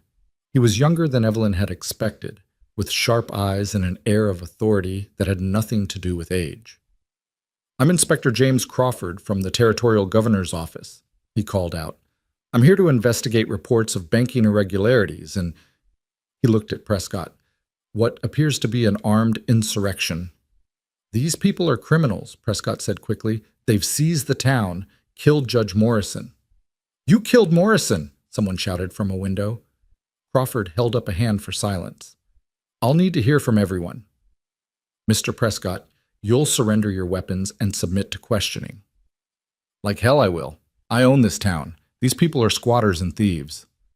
Then you should have no problem proving that legally, Crawford said calmly. Surrender your weapons or I'll have my men take them. For a tense moment, it looked like violence might erupt. Then Jonas appeared in the street, his rifle lowered but ready. Inspector Crawford, I'm Jonas Mercer, formerly Deputy Marshal Jonas Mercer of Kansas. I can provide evidence of Mr. Prescott's crimes, including the murder of Judge Morrison 2 days ago in front of 20 witnesses. Crawford's eyes sharpened with interest. Deputy Marshal Mercer, I've heard of you. The Cattle Baron trials. Yes, sir. I thought you were dead, just retired, but recent events have brought me back to active involvement. Crawford nodded slowly, then turned back to Prescott. Mr. Prescott, you're under arrest for suspicion of murder. You'll come with me peacefully, or you'll come with me in chains. Your choice. Prescott's hand moved toward his gun, but 3 federal marshals had their weapons trained on him before he could draw. Slowly, he raised his hands. This isn't over, he snarled, looking at Evelyn. You think you've won, but I have friends. Powerful friends. So do we, Evelyn said, stepping out of the store. She held up the packet of documents. Inspector Crawford, I have here evidence of systematic fraud, usury, intimidation, and murder spanning 5 years. Judge Morrison compiled most of it before his death, and we have supporting documentation from multiple sources. Crawford took the packet, flipping through it quickly. His expression grew grimmer with each page. This is extensive. Mr. Prescott, you'll be coming with me to the territorial capital immediately. The rest of my men will stay here to conduct a full investigation. As the federal marshals led Prescott away in chains, the town seemed to exhale collectively. People emerged from buildings, blinking in the sunlight like creatures emerging from a long hibernation. Is it over? Miss Winters asked. The fight is, Jonas said. The work is just beginning. He was right. Over the next week, Inspector Crawford and his team interviewed every resident, documented every crime, and began the process of untangling Prescott's web of corruption. Properties were returned to their rightful owners. Debts were invalidated. The hidden railroad documents were discovered, revealing that several powerful men in the territorial government were involved in the scheme. The scandal reached all the way to Washington, making Silver Creek briefly famous as the little town that fought back. Journalists arrived, eager for the story of the mail-order bride who'd brought down a corrupt empire. But Evelyn avoided them, focusing instead on the work of rebuilding. With Prescott's stranglehold broken, the town began to show signs of life. The Hendricks brothers returned, shamefaced but determined to help. New families arrived, drawn by the promise of cheap land and a fresh start. Tom's store began to thrive, especially after several suppliers, impressed by Evelyn's meticulous bookkeeping and the story of the town's resurrection, extended generous credit terms. The shelves filled with goods, and customers actually had money to spend. A month after Prescott's arrest, Jonas found Evelyn in the store, reconciling accounts with her usual precision.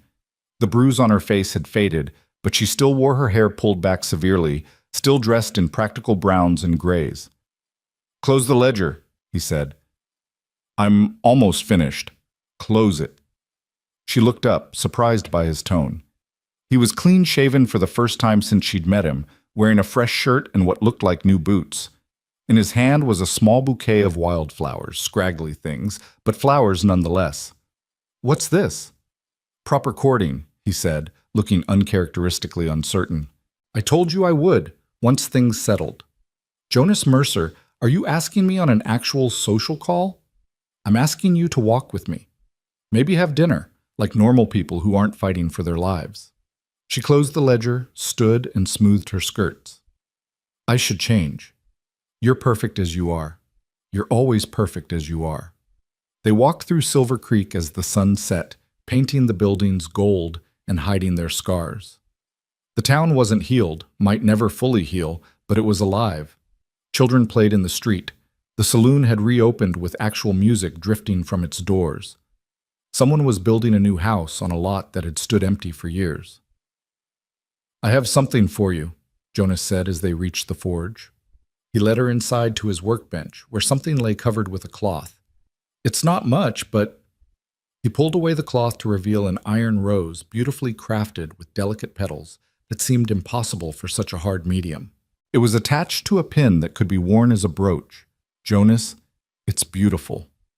It's a promise, he said. Iron doesn't wilt or fade. It lasts. Like what we're building here. Like what I hope we're building together. She took the rose, running her fingers over the intricate metalwork. Are you asking me something, Jonas Mercer? I'm asking everything, he admitted. I'm asking you to stay, to build a life here with me. To take a chance on a broken-down former lawman who's only just remembering how to hope again. I already took that chance, she said softly. The day I decided to fight instead of run. The day you decided to stand with me. Is that a yes? That's a yes to everything, to staying, to building, to hoping. She pinned the iron rose to her dress, to loving even when it terrifies us. He kissed her then, there in the forge where so much had been broken down and reformed. Outside, Silver Creek continued its slow resurrection, but inside, two people who'd come to this place already ghosts found themselves suddenly, brilliantly alive. The wedding took place 3 months later, on the day the railroad company announced that Silver Creek would indeed be a stop on the new Northern Line. The whole town attended, even the Mexican miners who'd decided to stay and try their hand at farming the newly available land. Evelyn wore her mother's wedding dress, sent from Boston with a letter of grudging approval and surprised admiration for her daughter's courage. Jonas wore his marshal's badge, newly reinstated by the territorial governor who'd insisted the town needed proper law enforcement. Tom Garrett served as best man, his store now successful enough that he'd hired 2 clerks. Mrs. Chen stood as matron of honor, her dignity and grace lending the simple ceremony an unexpected elegance. Miss Winters played the piano they'd somehow acquired for the schoolhouse, and Ida Henderson cried through the entire ceremony, claiming it was just dust in her eyes. As they exchanged vows in the little church that had been boarded up but was now restored, Evelyn thought about the journey that had brought her here. She'd left Boston as a desperate woman chasing an illusion, arrived in Silver Creek as a discarded bride with 17 cents to her name. But she'd found something better than the lies that had lured her west. She'd found purpose in a dying town's struggle to survive. She'd found strength she didn't know she possessed. And she'd found love not in the promised letters of a dead man, but in the scarred heart of a living one who'd needed her courage as much as she'd needed his protection. "Do you, Evelyn Carter, take this man to be your lawfully wedded husband?" the circuit preacher asked. "I do," she said clearly, looking into Jonas's gray eyes that were no longer storms but calm seas. "Do you, Jonas Mercer, take this woman to be your lawfully wedded wife?" "I do," he said, his voice strong and certain. "Then, by the power vested in me by Wyoming territory, I pronounce you husband and wife." When Jonas kissed her, the whole town erupted in cheers. Someone fired a gun in the air in celebration, causing the federal marshal who'd stayed to oversee the town's transition to reach for his weapon before realizing it was friendly fire. The reception was held in the street, tables cobbled together from salvaged wood, food contributed by everyone who could spare it. It wasn't fancy. The cake was lopsided. The music was provided by a fiddle and a guitar that couldn't quite stay in tune, but it was joyful in a way that Silver Creek hadn't been in years. As the sun set and lanterns were lit, Evelyn and Jonas danced in the street where she'd first arrived, where Prescott had threatened her, where Judge Morrison had died, where everything had changed. The same dust that had seemed like death when she'd stepped off the stagecoach now swirled around them like blessing. "Do you ever regret it?" Jonas asked as they swayed together. "Coming here? Everything that happened? How can I regret the path that led me to you?" she replied. "To this? This isn't what you expected when you answered those letters." "No," she agreed. "It's better. Marcus Henderson's letters promised me roses and prosperity. You gave me an iron rose and a fighting chance. I know which one I prefer." He spun her around, making her laugh, a sound that drew smiles from the watching townspeople. This was what Silver Creek had needed, what they'd all needed. Not just survival, but joy. Not just endurance, but hope. Later, as the celebration continued around them, Jonas led Evelyn to their new home. Not the room behind the forge, but a real house they'd claimed from Prescott's seized properties. It needed work, like everything in Silver Creek, but it was theirs. On the doorstep, he stopped. "There's something I should tell you. If you're about to confess to another wife somewhere, the timing is terrible." He smiled. "No, nothing like that. It's about the letters, the ones that brought you here." "What about them?" "I think I know who sent them." Evelyn stared at him. "Who?" "Morrison. Before he became a drunk, he was a romantic. He talked once about how the town needed new blood, new hope. I think he found Marcus's old letters and sent them out, hoping to bring in women who might marry the men here, might help save the town. He lied to all those women, to me." "Yes, but if he hadn't, you wouldn't be here. We wouldn't be here." Jonas touched her face gently. I can't be sorry for the lie that brought me truth." Evelyn considered this, then smiled. "Neither can I, though it's a good thing he's already dead, or I'd have to shoot him on principle." Jonas laughed, a full, rich sound that seemed to surprise him. "Mrs. Mercer, you are a dangerous woman." "Mr. Mercer, you have no idea." He carried her over the threshold, a tradition even in a town that had forgotten most traditions. Inside, the house was sparse but clean, waiting to be filled with life and memory. As Jonas set her down, Evelyn moved to the window, looking out at Silver Creek. Lanterns still glowed in the street, music still drifted on the air. The town that had been dying was learning to live again, and she'd been part of that resurrection. "What are you thinking?" Jonas asked, coming up behind her, his arms wrapping around her waist. "I'm thinking that sometimes the best journeys are the ones where you don't end up where you expected."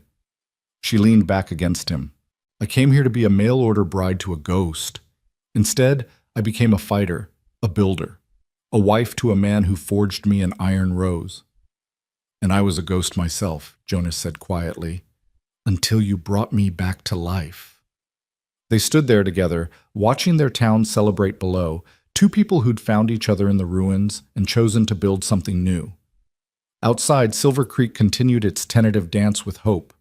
Its buildings still scarred but no longer empty, its streets still dusty but no longer silent. The iron rose on Evelyn's dress caught the lamplight, gleaming with promise. It would never wilt, never fade, never die. Like the love forged in the fire of adversity, like the town reborn from its own ashes, like the future they would build together, one day at a time, one choice at a time, one act of courage at a time. In the distance, a train whistle sounded, not yet arriving but coming soon, bringing prosperity and growth and all the complications of progress. But tonight, none of that mattered. Tonight, there was only celebration, only joy, only the triumph of having survived and chosen to thrive. Silver Creek had been saved, not by the railroad or the government or even justice, but by people who'd refused to give up, by a mail-order bride who'd refused to be defeated, by a blacksmith who'd remembered how to fight, by a town that had remembered how to hope. And in that house on that night, as Jonas and Evelyn began their life together, the ghost town that had almost been finally, fully, came back to life. The first winter as husband and wife tested them in ways that gunfire and corruption never had. The November snow came early and hard, blanketing Silver Creek in white that hid its scars but also its paths forward. Jonas had been working 18-hour days at the forge, fulfilling orders for the railroad construction crews that had finally arrived. Evelyn managed the store's accounts and helped coordinate supplies for the 20 new families who'd moved to town since Prescott's arrest. It was during a particularly fierce blizzard that the fever came. Evelyn noticed Jonas's flushed face at breakfast, but said nothing, knowing he'd work through anything short of death. By noon, when Tom came to the house saying Jonas had collapsed at the forge, she was already prepared with the medical supplies she'd been gathering. "It's not cholera," she said firmly, as much to herself as to Tom, who'd gone pale at finding Jonas unconscious.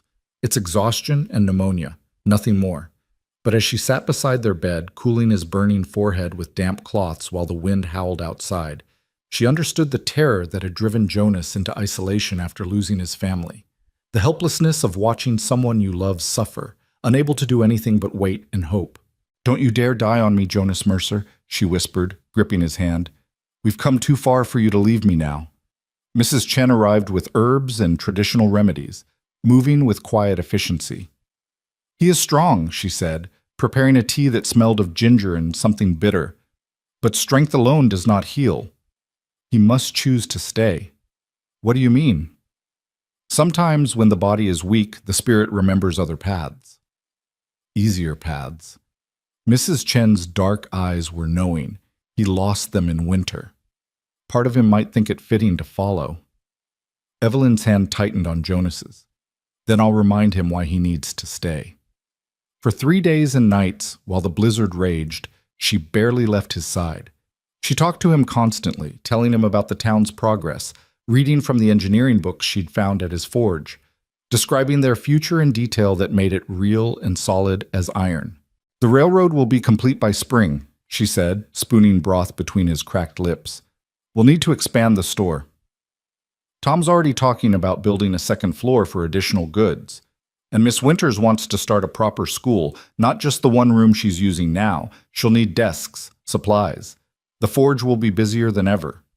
Sometimes he stirred, his gray eyes opening briefly before closing again.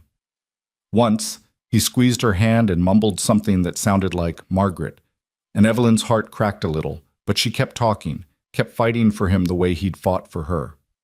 On the fourth morning, she woke from an exhausted doze in the chair beside the bed to find Jonas watching her with clear eyes. "You look terrible," he said, his voice rough as sandpaper. "You're one to talk." The relief made her dizzy. "How do you feel?" "Like I've been trampled by horses." Several times. He tried to sit up, winced, and let her push him back down. "How long?" 4 days. "The orders can wait. The town's not going anywhere." He studied her face, taking in the dark circles, the unwashed hair, the clothes she'd been wearing for days. "You stayed. Where else would I be? You could have—" He stopped, something shifting in his expression. "You called me back. I heard you. Every time I started to drift, you called me back." "Good. I'd have followed you into death itself and dragged you back if necessary." "Evelyn, no." She pressed her fingers to his lips. "No more talk of leaving, of following, of anything but living. We're building something here, Jonas, together, and I won't let you abandon it or me." He caught her hand, kissed her palm. "I'm not going anywhere." The recovery was slow, forcing Jonas to accept help in ways that chafed against his independence. Young Sam Morrison, Judge Morrison's nephew, who'd arrived for the funeral and decided to stay, took over the forge's simple work. The railroad crews grumbled but waited. And slowly, as winter deepened, Jonas regained his strength. It was during his convalescence that Evelyn discovered she was pregnant. She'd suspected for weeks but hadn't wanted to hope, hadn't wanted to tell Jonas while he was still recovering. But when Mrs. Chen confirmed it with a knowing smile and gentle hands on her belly, Evelyn couldn't contain the mixture of joy and terror that flooded through her. She told Jonas on Christmas Eve, after the town's first proper Christmas celebration in years. The church had been decorated with pine boughs and ribbons, made from scraps of fabric from Tom's store. Someone had managed to get a turkey from somewhere, and the entire town had feasted together, sharing what they had in a potluck that turned into a banquet of community. Jonas was sitting by their fireplace, still thin from his illness but growing stronger daily, when Evelyn sat beside him and took his hand. "I have something to tell you." He looked at her, immediately alert to her serious tone. "What's wrong?" "Nothing's wrong. Everything's— Jonas, we're going to have a baby." The silence stretched so long that Evelyn began to worry. Jonas's face had gone pale, his hand tightening on hers almost painfully. "Jonas? A baby?" His voice was barely a whisper. "You're sure?" Mrs. Chen confirmed it. Late June, she thinks. He pulled his hand away, stood, and walked to the window. Outside, snow was falling gently, covering Silver Creek in fresh white. Evelyn watched his back, seeing the tension in every line of his body. "Say something," she said finally. "I can't do this again." The words were torn from him. "I can't lose another child. I can't—" "You won't." She stood, moved to him, turned him to face her. "Jonas, look at me. This isn't 5 years ago. There's no cholera. We have clean water now, medical supplies, Mrs. Chen's knowledge. Dr. Patterson from the railroad camp has agreed to stay in town. Things happen. Babies die. Mothers die." His eyes were wild with remembered grief. "I've already buried one family, Evelyn. I can't bury another." "Then don't. Fight for this one. Fight with me." She took his face in her hands. "Jonas, we can't live our lives afraid of loss. Yes, something could happen. Something could happen to any of us at any time. But we can't let fear stop us from living, from hoping, from creating life. It's not that simple. It's exactly that simple. We choose hope or we choose fear. Every day we choose." She pressed his hand to her still flat stomach. "This child is already choosing. Choosing to grow, to live, to be. Will you choose with us? Jonas dropped to his knees, pressing his forehead against her belly. She felt him shaking and realized he was crying, silent sobs that seemed to come from somewhere deep and broken inside him. I'm terrified, he whispered. So am I. But we'll be terrified together. He looked up at her and she saw something breaking open in his eyes. Not breaking apart, but breaking free. A baby. We're having a baby. We're having a baby. He stood, pulled her into his arms, and kissed her with a desperate tenderness that said everything words couldn't. When they finally parted, both of them were crying and laughing at the same time. June, he said, we have 6 months to prepare. 6 months to turn this house into a proper home. 6 months to make sure this town is safe for our child. Our child. Evelyn tested the words, found them perfect. Our child will grow up in Silver Creek, in the town we helped save. The town you saved, Jonas corrected. I just provided muscle. We saved it together, and we'll raise this child together. The winter months that followed were a flurry of preparation and growth. The railroad construction brought more workers, more families, more business than Silver Creek had seen in its best days. Tom's store expanded into the building next door. Miss Winters got her new schoolhouse. The saloon added a restaurant section that served actual food instead of just whiskey and regret. Jonas threw himself into preparing for the baby with an intensity that might have been concerning if Evelyn hadn't understood it. Every piece of furniture he built was tested for stability a dozen times. The crib he crafted was a work of art, carved with delicate roses that echoed the iron one Evelyn still wore every day. He installed new locks on every door and window, reinforced the walls, made their home into something that could withstand anything. You can't protect the baby from everything, Evelyn said one evening, finding him checking the window locks for the 3rd time. I can try. Jonas, I know. He turned from the window, pulled her close, carefully, always carefully now that her belly had begun to round. I know I can't control everything, but let me control what I can. Let me make this place safe. She understood. This was his way of choosing hope, of fighting fear. Every lock, every reinforcement, every carefully crafted piece of furniture was an act of faith that there would be a child to use them. Spring arrived with the railroad.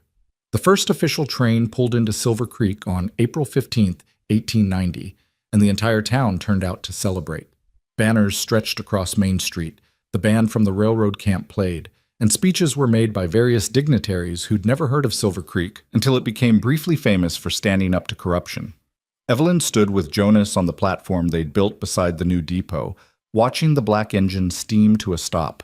She was obviously pregnant now, her condition drawing knowing smiles from the women and respectful nods from the men. In a town that had nearly died, new life was especially precious.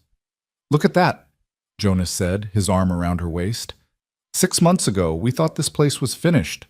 Now look at it. The town had transformed. New buildings were going up weekly. The population had tripled. There was talk of incorporating officially, of electing a proper mayor and town council. Silver Creek was no longer dying. It was thriving. Mr. and Mrs. Mercer. They turned to see a young man stepping down from the train, well-dressed and carrying a leather portfolio. He looked familiar, but Evelyn couldn't place him until he smiled. Robert Henderson, he said, extending his hand. Marcus's cousin from Chicago. I heard about what happened here, about how you saved the town from Prescott. I had to come see for myself. Evelyn stiffened, remembering the letters, the deception that had brought her here. Jonas's arm tightened around her protectively. I know about the letters, Robert continued quickly, about the trick that was played on you and the other women. I'm deeply sorry for my family's inadvertent role in that deception.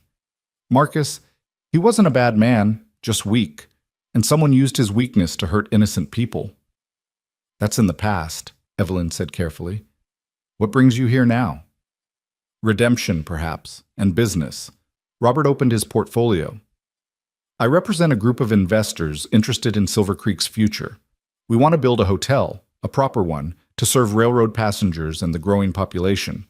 We'd like to hire local workers, use local materials, make it a true community project. Jonas and Evelyn exchanged glances. Investment could be good for the town, but they'd learn to be wary of outsiders bearing gifts. We'd want to review any contracts carefully, Jonas said, and the town council would need to approve. Of course. I wouldn't expect anything less from the town that took down Silas Prescott. Robert smiled. I'll be staying for a few weeks, getting to know the community. Perhaps we could discuss it further? As Robert walked away to find lodging, Evelyn watched him go with mixed feelings. The Henderson name had brought her here through deception, but that deception had led to everything good in her life now. You all right? Jonas asked. Yes, it's just strange how things circle back. The Hendersons brought me here with lies, and now they want to invest in our truth. Our truth, Jonas repeated, his hand moving to rest on her belly. I like that. The baby kicked, strong and insistent, and they both laughed. May brought unexpected challenges. The rapid growth stressed the town's resources. Water became scarce, sanitation was a problem, and tensions arose between old-timers and newcomers. At a heated town meeting, voices were raised and accusations flew. You newcomers don't understand, Ida Henderson was saying. This town has ways of doing things. Ways that nearly killed it, interrupted James Sullivan, a recent arrival who'd opened a hardware store. We need modern approaches. We need to remember who saved this town in the first place, Tom Garrett added, but his voice was lost in the arguing. Evelyn stood, and gradually the room quieted. Her pregnancy gave her a certain authority. She was literally carrying Silver Creek's future. We're all right, she said calmly. The old-timers are right that this town has traditions worth preserving. The newcomers are right that we need fresh ideas. But we're all wrong if we think fighting each other is the answer. Then what do you suggest? Sullivan asked with barely concealed frustration. Integration, pairing old-timers with newcomers for town projects, sharing knowledge both ways. She looked around the room. Mrs. Chen, you know more about water management than anyone. You kept your laundry running through 3 droughts. Mr. Sullivan, you have experience with modern plumbing systems. Work together. That's all well and good, Ida said, but who makes the final decisions? We do. All of us. Through proper elections, proper councils, proper procedures. Evelyn's hand went to her belly as the baby kicked. This child will grow up in Silver Creek. I want it to be a town where everyone's voice matters, where tradition and progress can coexist. The meeting ended more peacefully, with committees formed and partnerships established. Walking home, Jonas took her hand. You're good at this. Leadership. I'm good at bookkeeping. People are much more complicated than ledgers. But you see patterns, connections, ways to balance opposing forces. Like us? She asked with a smile. The broken lawman and the desperate bride. We weren't opposites. We were 2 sides of the same coin, people who'd given up on life finding reasons to fight for it. June came with oppressive heat and Evelyn's increasing discomfort. She could barely sleep, her back ached constantly, and the baby seemed determined to kick every internal organ she possessed. Jonas hovered anxiously, driving her half-mad with his constant concern. I'm pregnant, not dying, she snapped one morning after he'd tried to prevent her from walking to the store. You're 9 months pregnant. The baby could come any time. Then it will come. Women have been having babies for thousands of years, Jonas. I'm not that special. You are to me. The simple honesty of it deflated her irritation. She touched his face, feeling the familiar rasp of stubble. I'm sorry. I'm just scared too, I suppose. And this heat isn't helping. Mrs. Chen says first babies often come late. Mrs. Chen also says I'm carrying low, which means it's a boy, and that eating spicy food will make labor easier. Do you believe her? I believe she's delivered more babies than anyone else in this town, so I'll take whatever wisdom she offers.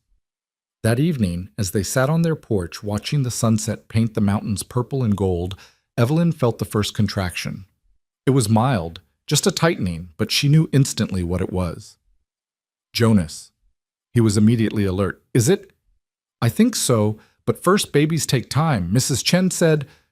Another contraction, stronger this time, cut off her words. Jonas was on his feet immediately. I'll get Mrs. Chen. And Dr. Patterson. And Jonas. She caught his hand. Stay with me for just a moment, please. He sat back down, gathering her into his arms carefully. They sat together as the sun disappeared behind the mountains, as the first stars appeared, as Silver Creek settled into evening routines. Somewhere, the saloon piano was playing.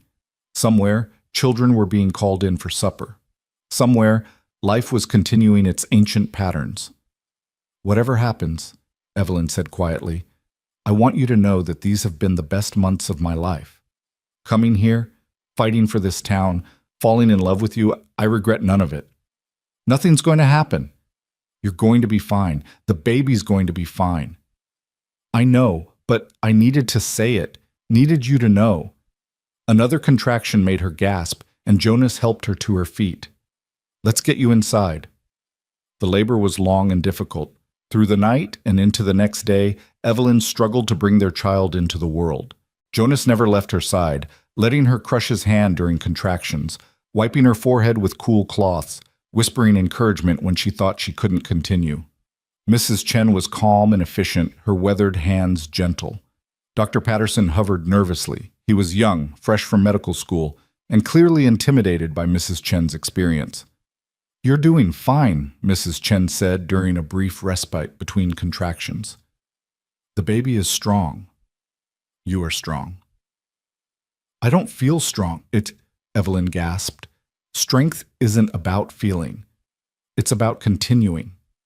Hour after hour, the labor continued. The sun rose, traveled across the sky, began to sink again. Tom came by with supplies. Miss Winters brought fresh linens. Ida Henderson paced the porch like a guard. The whole town seemed to be holding its breath. Then, as the sun touched the horizon on the second day, painting the room golden, the baby finally came. A boy, as Mrs. Chen had predicted, with a strong cry that seemed to announce Silver Creek's newest citizen to the world. "He's perfect," Dr. Patterson said, checking the infant with shaking hands. 10 fingers, 10 toes, good color, strong lungs. Jonas was crying openly as Mrs. Chen placed the baby in Evelyn's arms. The infant was red and wrinkled and the most beautiful thing she'd ever seen. "Our son," she whispered, touching the downy dark hair that was already showing his father's stubborn curl. "Our son," Jonas repeated, his voice full of wonder. "What should we name him?" Evelyn looked at the baby, then at Jonas, then out the window at the town they'd helped save. "Samuel," she said. "Samuel Marcus Mercer." After Judge Morrison? After a flawed man who found his conscience. After the Hendersons who brought us together through deception but ultimately led to truth. After all the imperfect choices that led to this perfect moment. Jonas kissed her forehead, then touched his son's tiny hand, watching in amazement as the baby's fingers curled around his. "Samuel it is." The news spread through town within minutes. Church bells rang, not in alarm but in celebration. People gathered outside the house, not intrusive but present, sharing in the joy of new life in a town that had nearly died. That night, as Evelyn dozed with Samuel at her breast and Jonas kept watch like a guardian angel, she thought about the journey that had brought them here. A desperate woman answering false letters, a broken man hiding in his forge, a dying town gasping for breath. Now she was a mother, a wife, a respected member of a thriving community. Jonas had found his way back to life and purpose, and Silver Creek had been reborn, stronger for having survived its trials. "Thank you," Jonas whispered in the darkness. "For what?" "For not getting on that stagecoach. For staying when any sensible person would have run. For seeing something in me worth saving." "We saved each other," she corrected. "And we'll save this little one too, from whatever the world throws at him." Samuel made a small sound, not quite a cry, more like an observation. Already, Evelyn thought, he was making his voice heard. Already, he was claiming his place in the world. The following days brought a stream of visitors. Everyone in Silver Creek wanted to see the baby, to bring gifts, to be part of this symbol of the town's renewal.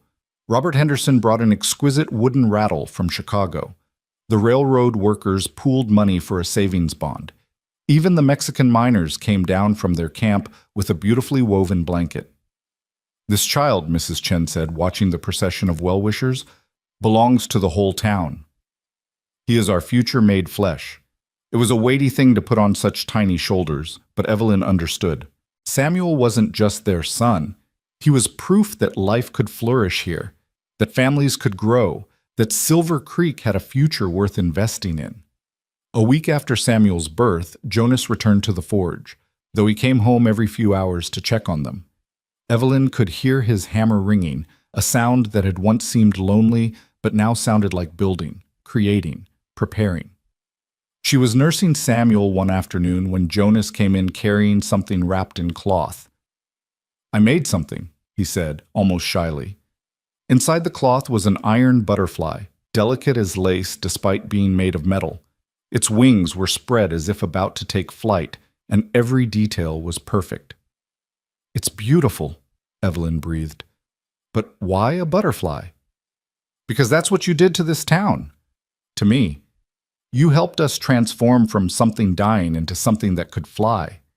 He hung the butterfly in the window where it would catch the light. "Every time I see it, I'll remember that change is possible, that resurrection is real.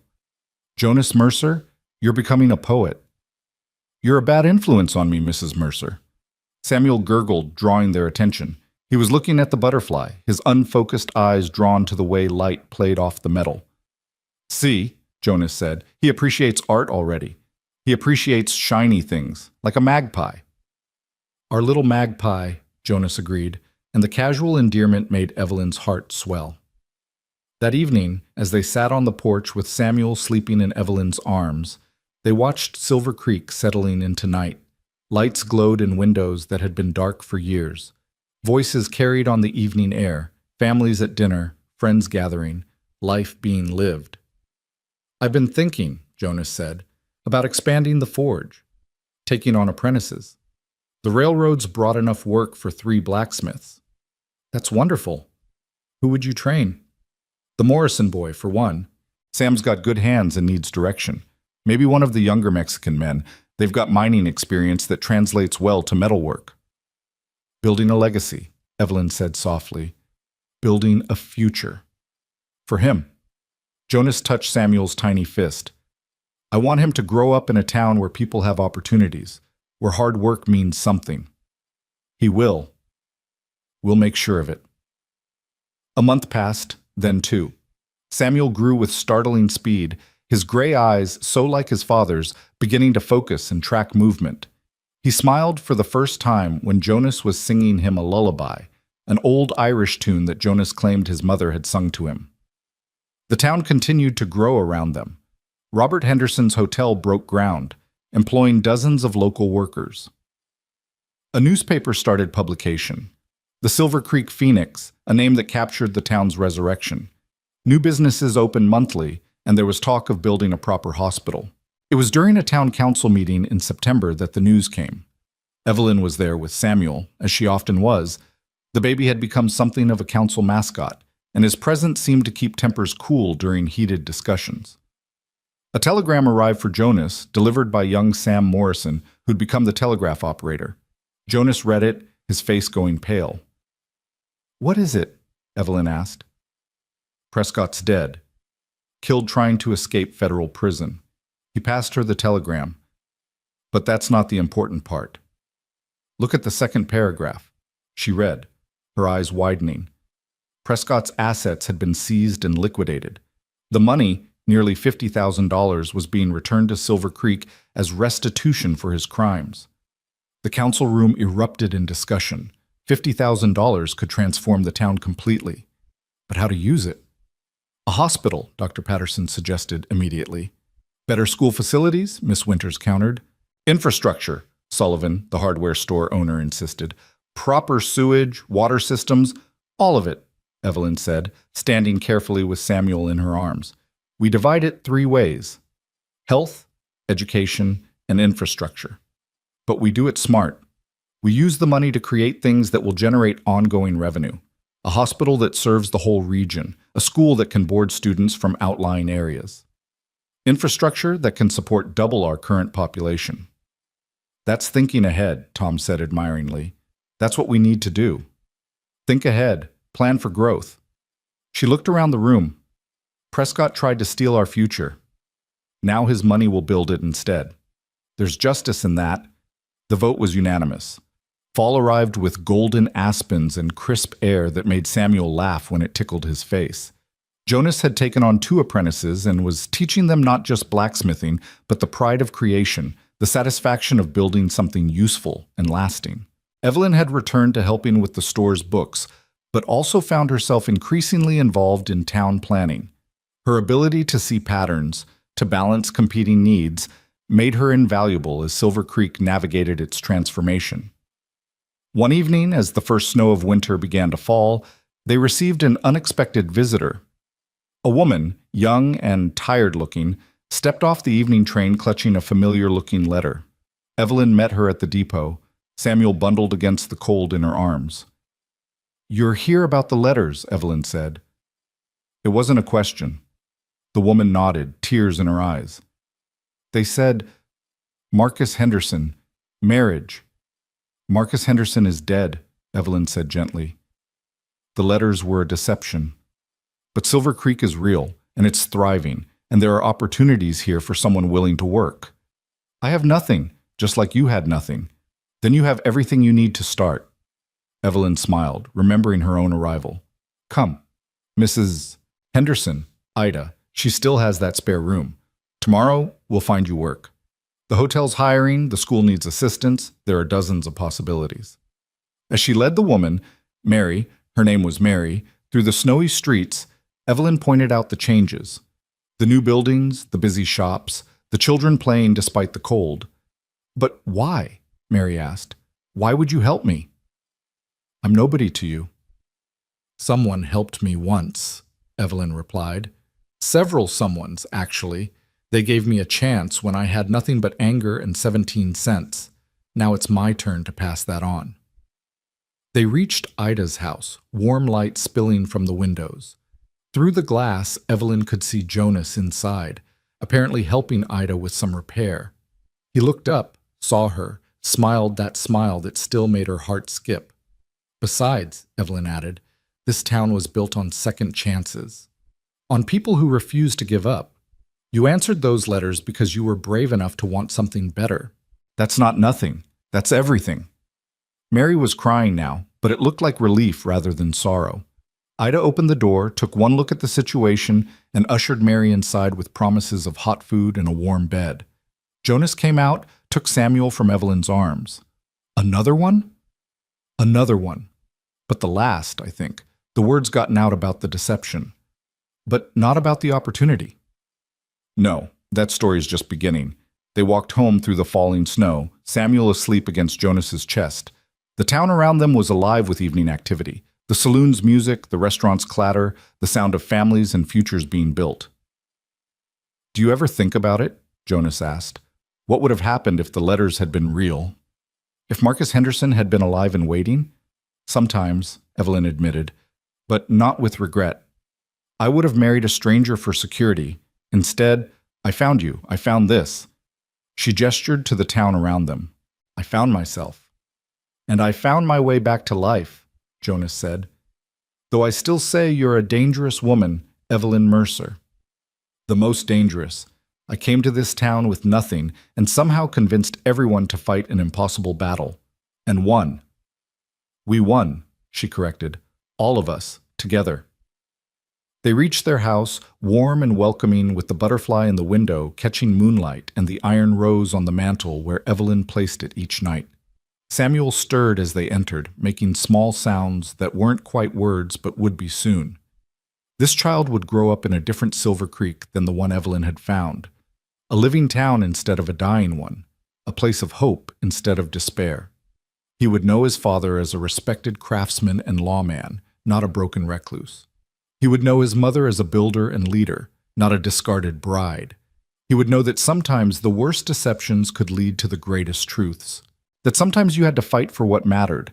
That sometimes, if you were very lucky and very brave, you could help resurrect not just a town, but the very idea of community, of belonging, of home. As Evelyn prepared Samuel for bed while Jonas stoked the fire, she thought about Mary, probably lying in Ida's spare room right now, wondering what tomorrow would bring. She remembered that feeling, that mixture of fear and hope that came with starting over with nothing. But Mary wouldn't have to fight alone. She had a whole town ready to help her, a community forged in struggle and strengthened by success. She had the example of others who'd made it through. She had proof that redemption was possible. "She'll be all right," Jonas said, reading her thoughts as he often did these days. "Yes, she's got the same look you had when I first arrived, desperate but determined. The look that said you were trouble? The look that said I was exactly what this town needed." Jonas kissed her, careful not to disturb Samuel, who was already drifting toward sleep. "Have I told you today that I love you?" "Only 3 times. You're slipping." "I love you, Evelyn Mercer. I love our son. I love this life we've built." "Built and are still building," she corrected. "We're not done yet." The spring of 1891 brought changes that would have seemed impossible just 2 years earlier. Silver Creek had grown from 30 souls to nearly 500, and Main Street bustled with a commerce that made the old-timers shake their heads in wonder. Samuel was crawling now, exploring their home with a determination that reminded everyone of his mother, while his serious gray eyes were pure Jonas. It was on a particularly fine April morning that Mary, the young woman who'd arrived with false letters 6 months ago, came to Evelyn with news that would set the town talking for weeks. "I'm getting married," she announced, her face glowing with a happiness that transformed her from the desperate creature who'd stepped off that train into someone radiant. Evelyn looked up from where she was preventing Samuel from eating Jonas's engineering journals. "To whom?" "Sam Morrison. He's been courting me proper-like for 3 months now." Mary twisted her hands nervously. "I know it seems fast, but when you've already traveled across the country for a false promise, a real one feels like something you shouldn't wait on." "Sam's a good man," Evelyn said warmly. "His uncle would be proud to see him stepping up, taking responsibility for his life in this town." "That's the thing," Mary said, sitting down and accepting Samuel when he crawled over to investigate this new person. "Sam wants to run for mayor. The town's incorporating officially next month, and he thinks young blood is what Silver Creek needs." Evelyn considered this. Sam Morrison was 23, the same age she'd been when she arrived. He'd grown from a shy telegraph operator into someone who understood both the old-timers and the newcomers, bridging gaps with an ease that surprised everyone. "He'd have my vote," Evelyn said. "But he'll need more than that. He'll need Tom's support for the business community, Jonas's backing for law and order, Mrs. Chen's approval for the established families." "Would you talk to them?" "They listen to you." "They listen because I listened to them first." Evelyn retrieved Samuel before he could pull himself up on an unstable shelf. "But yes, I'll sound them out. A wedding and an election. Silver Creek's going to be busy." That evening, as Jonas worked on a commission for the new hospital, decorative ironwork that would make it the finest building in 3 counties, Evelyn broached the subject of Sam's mayoral ambitions. "He's young," Jonas said, not looking up from his sketches. "So was I when I faced down Prescott. So were you when you became a marshal." "That's different." "How?" Jonas set down his pencil, considering. "It's not, I suppose." "And Morrison's got a good head on his shoulders. He's been learning the telegraph, keeping the communication lines open with the territorial capital. That matters." "So you'd support him?" "I'd consider it, especially if it keeps Harold Brennan from running. Brennan was a recent arrival who'd made money in mining and thought that entitled him to make decisions for everyone else. But Sam needs a platform. Something more than just being young and eager." "What kind of platform?" "Law and order, for one. We need a proper sheriff's office, deputies, a jail that's more than just a locked room in my forge." Jonas's expression was thoughtful. "And schools. Not just Miss Winter's single classroom, but real education, maybe even a library." "You've been thinking about this." "Someone has to. Samuel's going to need proper schooling. All the children are." Evelyn smiled, loving the way Jonas had gone from protecting just their family to considering all of Silver Creek's children. "You should be mayor." "No." The response was immediate and firm. "I'm the marshal when needed. The blacksmith always. But I'm not a politician. Neither is Sam Morrison." "Exactly. Which might make him perfect for the job." The conversation was interrupted by a commotion outside. Through the window, they could see flames lighting up the night sky. The new hotel, Robert Henderson's project that was nearly complete, was on fire. Jonas grabbed his rifle and rushed out, Evelyn following with Samuel clutched against her chest. The entire town was mobilizing, forming bucket brigades, but the fire was already consuming the hotel's wooden frame with terrifying speed. "Everyone back," Jonas shouted, taking command naturally. "It's going to collapse." Robert Henderson stood in the street, still in his nightclothes, watching his investment burn. "Everything," he kept saying. "Everything's in there. The contracts, the furnishings, everything. Is anyone inside?" Jonas demanded. "No, thank God. The workers went home at sunset. Then it's just property." But even as Jonas said it, everyone understood what this meant. The hotel had been more than just a building. It had been a symbol of Silver Creek's resurrection, proof that outside investors believed in their future. The fire raged for 3 hours before finally burning itself out, leaving only smoking ruins and the acid smell of dreams turned to ash. As dawn broke, revealing the full extent of the destruction, Robert Henderson sat on a wooden crate, his head in his hands. "I'm ruined," he said. "Every penny I had was in that hotel. The investors will pull out. I'll have to—" He stopped, unable to finish. "You'll have to start over," Evelyn said, sitting beside him, Samuel sleeping in her arms despite the chaos of the night. "Like I did. Like Jonas did. Like this whole town did." "With what?" "I have nothing left. You have knowledge, experience, and you have a town that doesn't abandon its own. I'm not one of yours. I'm a Henderson. My family's name is Poison here." "Your cousin's name was Poison," Jonas corrected, joining them as the last of the smoke cleared. "You came here trying to make amends, to build something positive. That matters." Tom Garrett approached, soot-stained and exhausted. "Emergency town meeting," he announced. 1 hour. We need to decide what to do about this." The meeting was held in the church, the only building large enough to hold everyone who wanted to attend. The debate was fierce. Some wanted to see it as a sign that Silver Creek wasn't meant to grow too fast. Others worried that the fire would scare away other investors.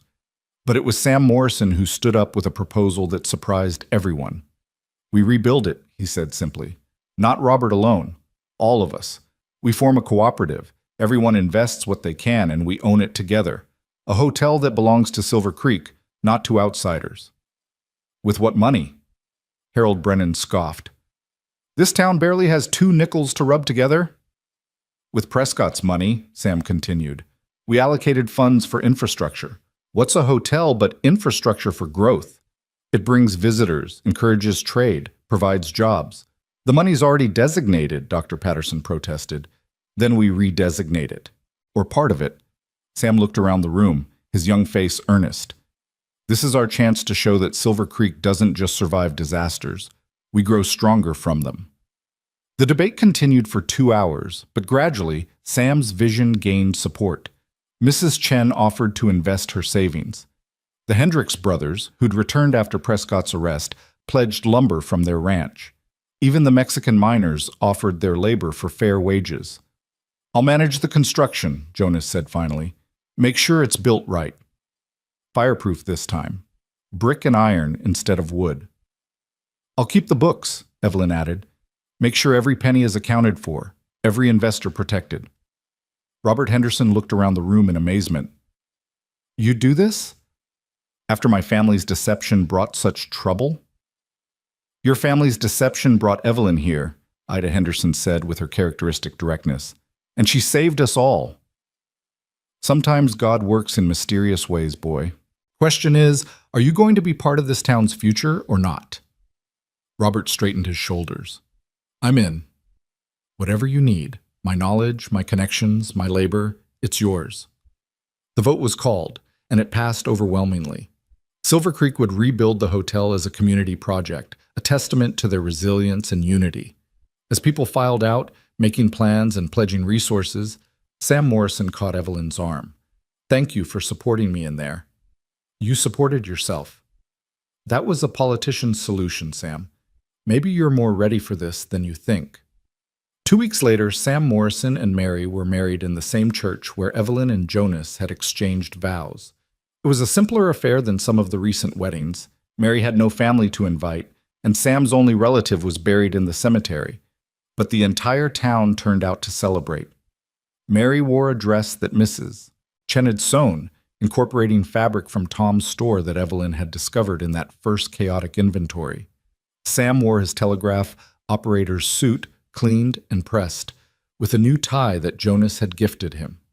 They looked young and hopeful and slightly terrified, which Evelyn remembered feeling exactly right for a wedding. "Do you take this woman?" the minister began, and Evelyn found herself holding Jonas's hand tightly, remembering their own vows. Samuel, now walking unsteadily, toddled between them, clutching his father's leg for balance. After the ceremony, as the reception spilled into the street, Silver Creek's default venue for celebrations, Jonas and Evelyn stood watching the dancers. The hotel's foundation was already being laid, brick by brick, and the sound of construction had become the town's new heartbeat. "She looks happy," Jonas observed, watching Mary dance with her new husband. "She looks like she belongs," Evelyn corrected. "That's better than happy. That's home." "Is that how you feel? Like you belong?" Evelyn turned to look at him, this man who'd gone from stranger to husband, from broken to whole, or at least whole enough. "I feel like I helped build something worth belonging to." The summer brought elections and complications in equal measure. Sam Morrison ran for mayor on a platform of planned growth and community investment. Harold Brennan ran on promises of bringing in outside money and rapid expansion. The campaign grew heated, with accusations flying about Sam's youth and inexperience versus Brennan's carpetbagger opportunism. It was during a particularly contentious debate at the town hall that tragedy struck again. Mrs. Chen, moderating the discussion with her usual calm authority, suddenly clutched her chest and collapsed. Dr. Patterson rushed to her side, but even before he shook his head, everyone knew. Chen Wei-lin, who had delivered babies and wisdom in equal measure, who had hidden documents that helped save the town, who had bridged the gap between East and West in their small community, was gone. The debate was forgotten. The election seemed suddenly trivial. The town mourned as one, and for the first time the Chinese miners came down from their camp not as workers, but as fellow grievers. Mrs. Chen, it turned out, had been supporting several of their families, sending money home to China, teaching their children English in secret sessions. "She never said anything," Jonas murmured at the funeral, where Buddhist rites mixed with Christian hymns in a ceremony that would have scandalized proper society but felt exactly right for Silver Creek. "She never needed recognition," Evelyn replied, holding Samuel, who seemed to understand the solemnity of the occasion. "She just did what needed doing." The election took place 3 days later, subdued and serious. Sam Morrison won by a narrow margin, and his first act as mayor was to propose a memorial for Mrs. Chen, not just a statue, but a medical fund for those who couldn't afford Dr. Patterson's services. "She always said a town's health was measured by how it treated its weakest members," Sam said at his inauguration. "We're going to make sure no one in Silver Creek suffers for lack of care." The hotel rose through the summer, brick by brick, a testament to communal effort. Jonas supervised the construction with meticulous attention, incorporating innovations that would make it the most modern building between Denver and San Francisco. Evelyn managed the finances, creating a shareholding system that gave everyone a stake in its success. Young Mary Morrison proved surprisingly adept at organization, coordinating the women who sewed curtains and linens, planning the interior decoration with an eye for beauty that no one had suspected she possessed. "I used to dream about beautiful things," she explained when Evelyn complimented her taste. "When you have nothing, you become very good at imagining everything." It was in September, as the hotel neared completion, that a letter arrived which would change everything once again. It was addressed to Jonas, bearing the seal of the U.S. Marshal's Service. Jonas read it twice, his face grave, before handing it to Evelyn. They were offering him a position, chief marshal for the entire territory based in the capital. It was a tremendous honor, recognition of his work in bringing down Prescott and maintaining order in Silver Creek. "It's what you were before," Evelyn said carefully. "What you were meant to be." "I was meant to be a blacksmith in a dying town until you arrived," Jonas replied. I don't know what this is. It's an opportunity, a chance to help not just Silver Creek but the entire territory. It would mean leaving, moving to Cheyenne. Samuel would grow up in a city. Samuel would grow up with a father who made a difference on a larger scale. Jonas stood and paced to the window where his iron butterfly caught the evening light. Is that what you want? To leave everything we've built here? Evelyn joined him, Samuel on her hip, now sturdy and curious and beginning to form words that almost made sense. I want you to be who you're meant to be. If that's a territorial marshal, then we move. If that's a blacksmith in Silver Creek, then we stay. How can you be so calm about this? Because home isn't a place, Jonas. It's people. It's purpose. It's the life we build together, wherever that might be. Jonas was quiet for a long moment, then took Samuel from her arms, holding his son up to look him in the eye. What do you think, little man? Should your father be a marshal or a blacksmith? Samuel's response was to grab Jonas's nose and pronounce quite clearly, Papa. Both parents froze. It was his first real word, perfectly timed as if he understood the weight of the moment. Papa, Samuel said again, patting Jonas's face with chubby hands. Well, Jonas said, his voice rough with emotion, I suppose that settles it. But it didn't, not really. For the next week, Jonas wrestled with the decision. He consulted Tom, who said the town needed him.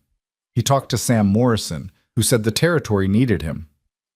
He even visited Mrs. Chen's grave, standing in the small cemetery on the hill, asking for wisdom from someone who'd always seemed to have it. It was Ida Henderson who finally provided clarity, in her characteristic no-nonsense way. You're trying to choose between two good things, she said, finding Jonas at his forge one evening. That's a luxury most folk never get. But you're asking the wrong question. What's the right question? Not where you're needed most, but where you can do the most good.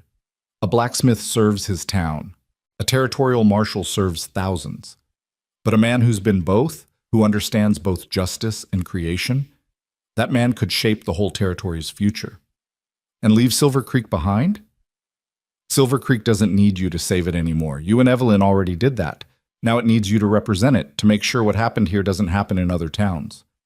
Ida's weathered face softened slightly. Besides, it's not like Cheyenne is the moon. The railroad runs both ways. That night, Jonas discussed it with Evelyn again, this time with his mind clearer. If we go for 3 years, long enough to establish proper law throughout the territory, to set up systems that will outlast me. Then we come back. And the forge? Sam Morrison's brother wants to learn the trade. I could train him before we leave, and the forge would be waiting when we return. Evelyn studied his face, seeing the conflict but also the growing certainty. You want to go. I want to matter on a larger scale. I want to prevent other Prescotts from destroying other towns. I want Samuel to grow up seeing his father make a real difference. He paused. But only if you're with me completely. This has to be our decision, not mine. Then we go, Evelyn said simply. We take our iron rose and our butterfly and our son, and we go make a difference. And in 3 years we come home. The announcement of Jonas's acceptance and their impending departure sent shockwaves through Silver Creek. Some felt abandoned, others proud that one of their own would represent them at such a high level. The hotel's grand opening, scheduled for October, took on added significance as a farewell celebration. The opening exceeded everyone's expectations. The Silver Creek Community Hotel stood 3 stories tall, built of red brick with Jonas's ironwork adorning every window and doorway. The lobby featured a mural painted by a traveling artist who'd been so taken with the town's story that he'd worked for room and board just to be part of it. Robert Henderson, now the hotel's manager rather than owner, gave a speech about redemption and community that had half the crowd in tears. Sam Morrison, growing into his role as mayor, spoke about the future with a confidence that made people forget his youth. And Jonas, in his last act as the town's unofficial lawkeeper, presented his badge to young Sam Morrison's brother, deputizing him until a proper sheriff could be elected. "This town saved me," Jonas said, his voice carrying across the hushed crowd. "When I was lost in grief, you gave me purpose. When I was alone, you gave me community. And when Evelyn arrived, you gave me the courage to love again. I'm not leaving Silver Creek. I'm carrying it with me, representing it, fighting for it, and towns like it throughout the territory. The crowd erupted in cheers, and Samuel, perched on Evelyn's shoulders, clapped his hands and shouted, "Papa!" which made everyone laugh through their tears. Their last month in Silver Creek passed in a blur of preparations and farewells. Jonas trained young Morrison in the forge, passing on not just techniques, but the philosophy of creation. Evelyn worked with Mary to transition the store's bookkeeping and helped establish a women's aid society that would support newcomers the way she'd been supported. The hardest farewell was to the house they'd made their home. Evelyn stood in each room, remembering the kitchen where Jonas had first kissed her, the bedroom where Samuel had been born, the parlor where they'd made countless plans for the town's future. "We'll be back," Jonas said, finding her touching the iron butterfly in the window. "I know, it's just, this is where we became us." "No," Jonas corrected, pulling her close. "We became us the moment you stood up to Prescott, the moment I offered to teach you to shoot, the moment we chose to fight together instead of apart. This house just witnessed it." On their last evening, the entire town gathered for a farewell dinner in the street. Tables groaned under the weight of contributed dishes. The Mexican miners performed traditional dances. The railroad workers sang Irish ballads.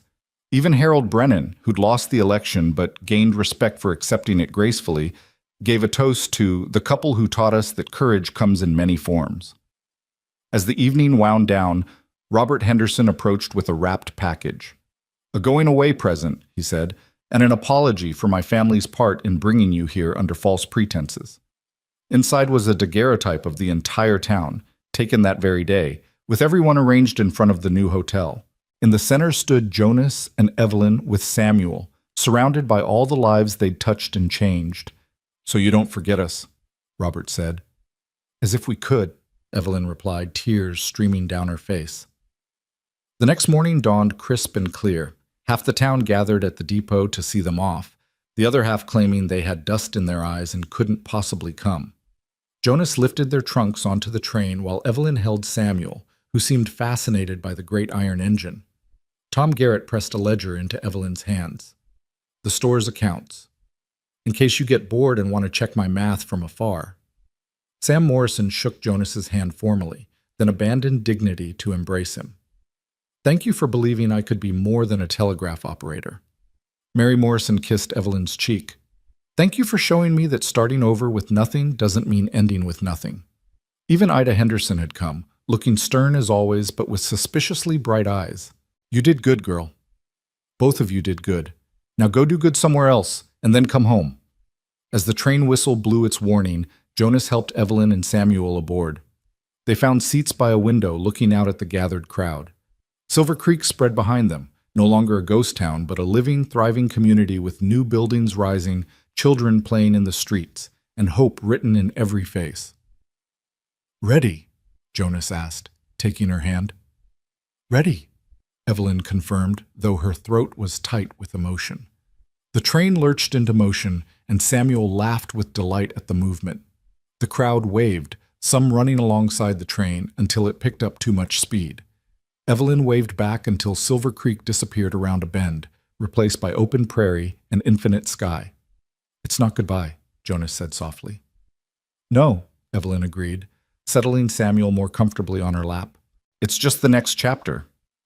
As the train carried them toward Cheyenne and their new life, Evelyn pulled out the daguerreotype Robert had given them. There they all were, Tom behind his counter, the Hendricks brothers in their best clothes, young Sam and Mary Morrison holding hands, Ida standing ramrod straight, the miners and railroad workers and all the others who'd made Silver Creek's resurrection possible. "Look, Samuel," she said, pointing to the image. "That's home. That's what we're fighting for now. Not just one town, but all the towns like it, all the people who deserve a chance to build something better." Samuel studied the picture with serious gray eyes, then pointed at the tiny figures of his parents and himself. "Home," he said clearly. "Yes," Jonas said, pulling them both close. "Wherever we are, whatever we do, that's home. And we'll go back to it. But first, we have work to do." The train rolled on through the morning, carrying them toward new challenges and responsibilities. Behind them, Silver Creek continued its daily life. The forge rang with young Morrison's hammer, the store opened for business, the hotel welcomed its first paying guests. The town they'd saved no longer needed saving. It needed representing, advocating, protecting from the kind of predation that had nearly killed it.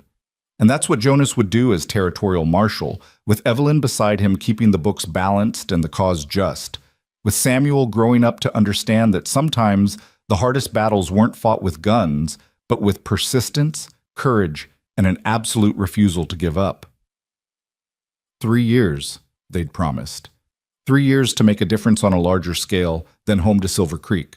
As the miles accumulated between them and the town, Evelyn fingered the iron rose still pinned to her dress, its weight a constant reminder of permanence in a world of change.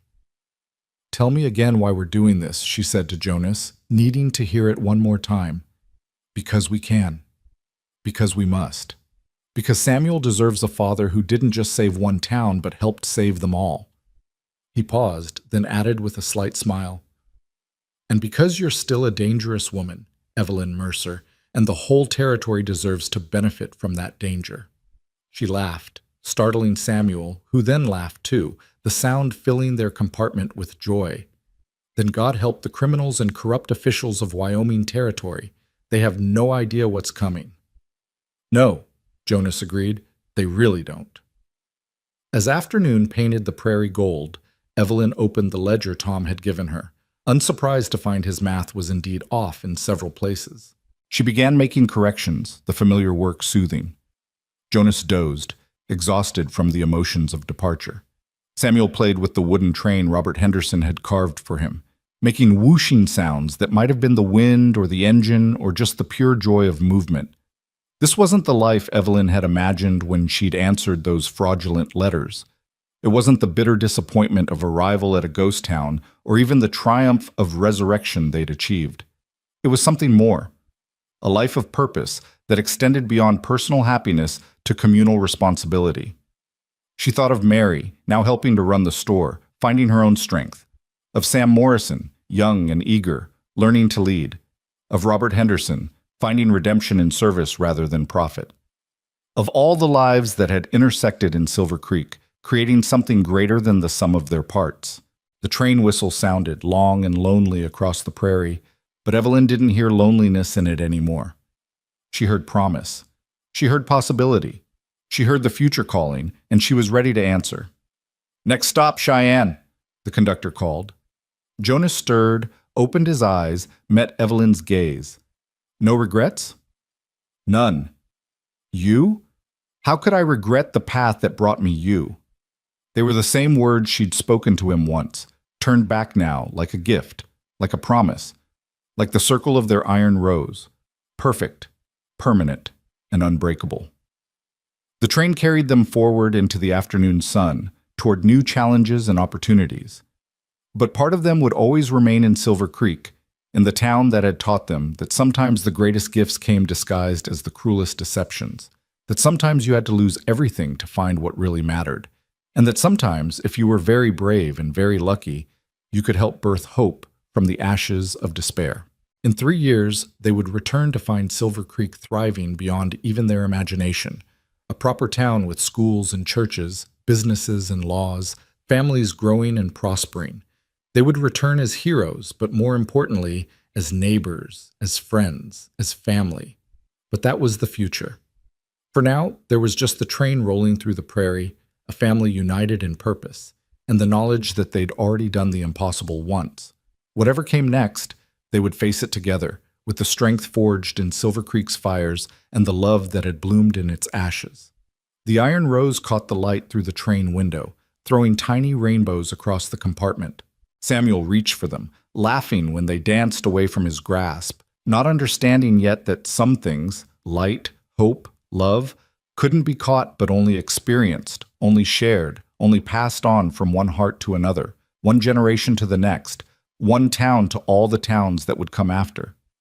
And in that moment, on that train, with that child's laughter and that couple's clasped hands, and that iron rose throwing light into the world, the story that had begun with a lie transformed finally and completely into truth.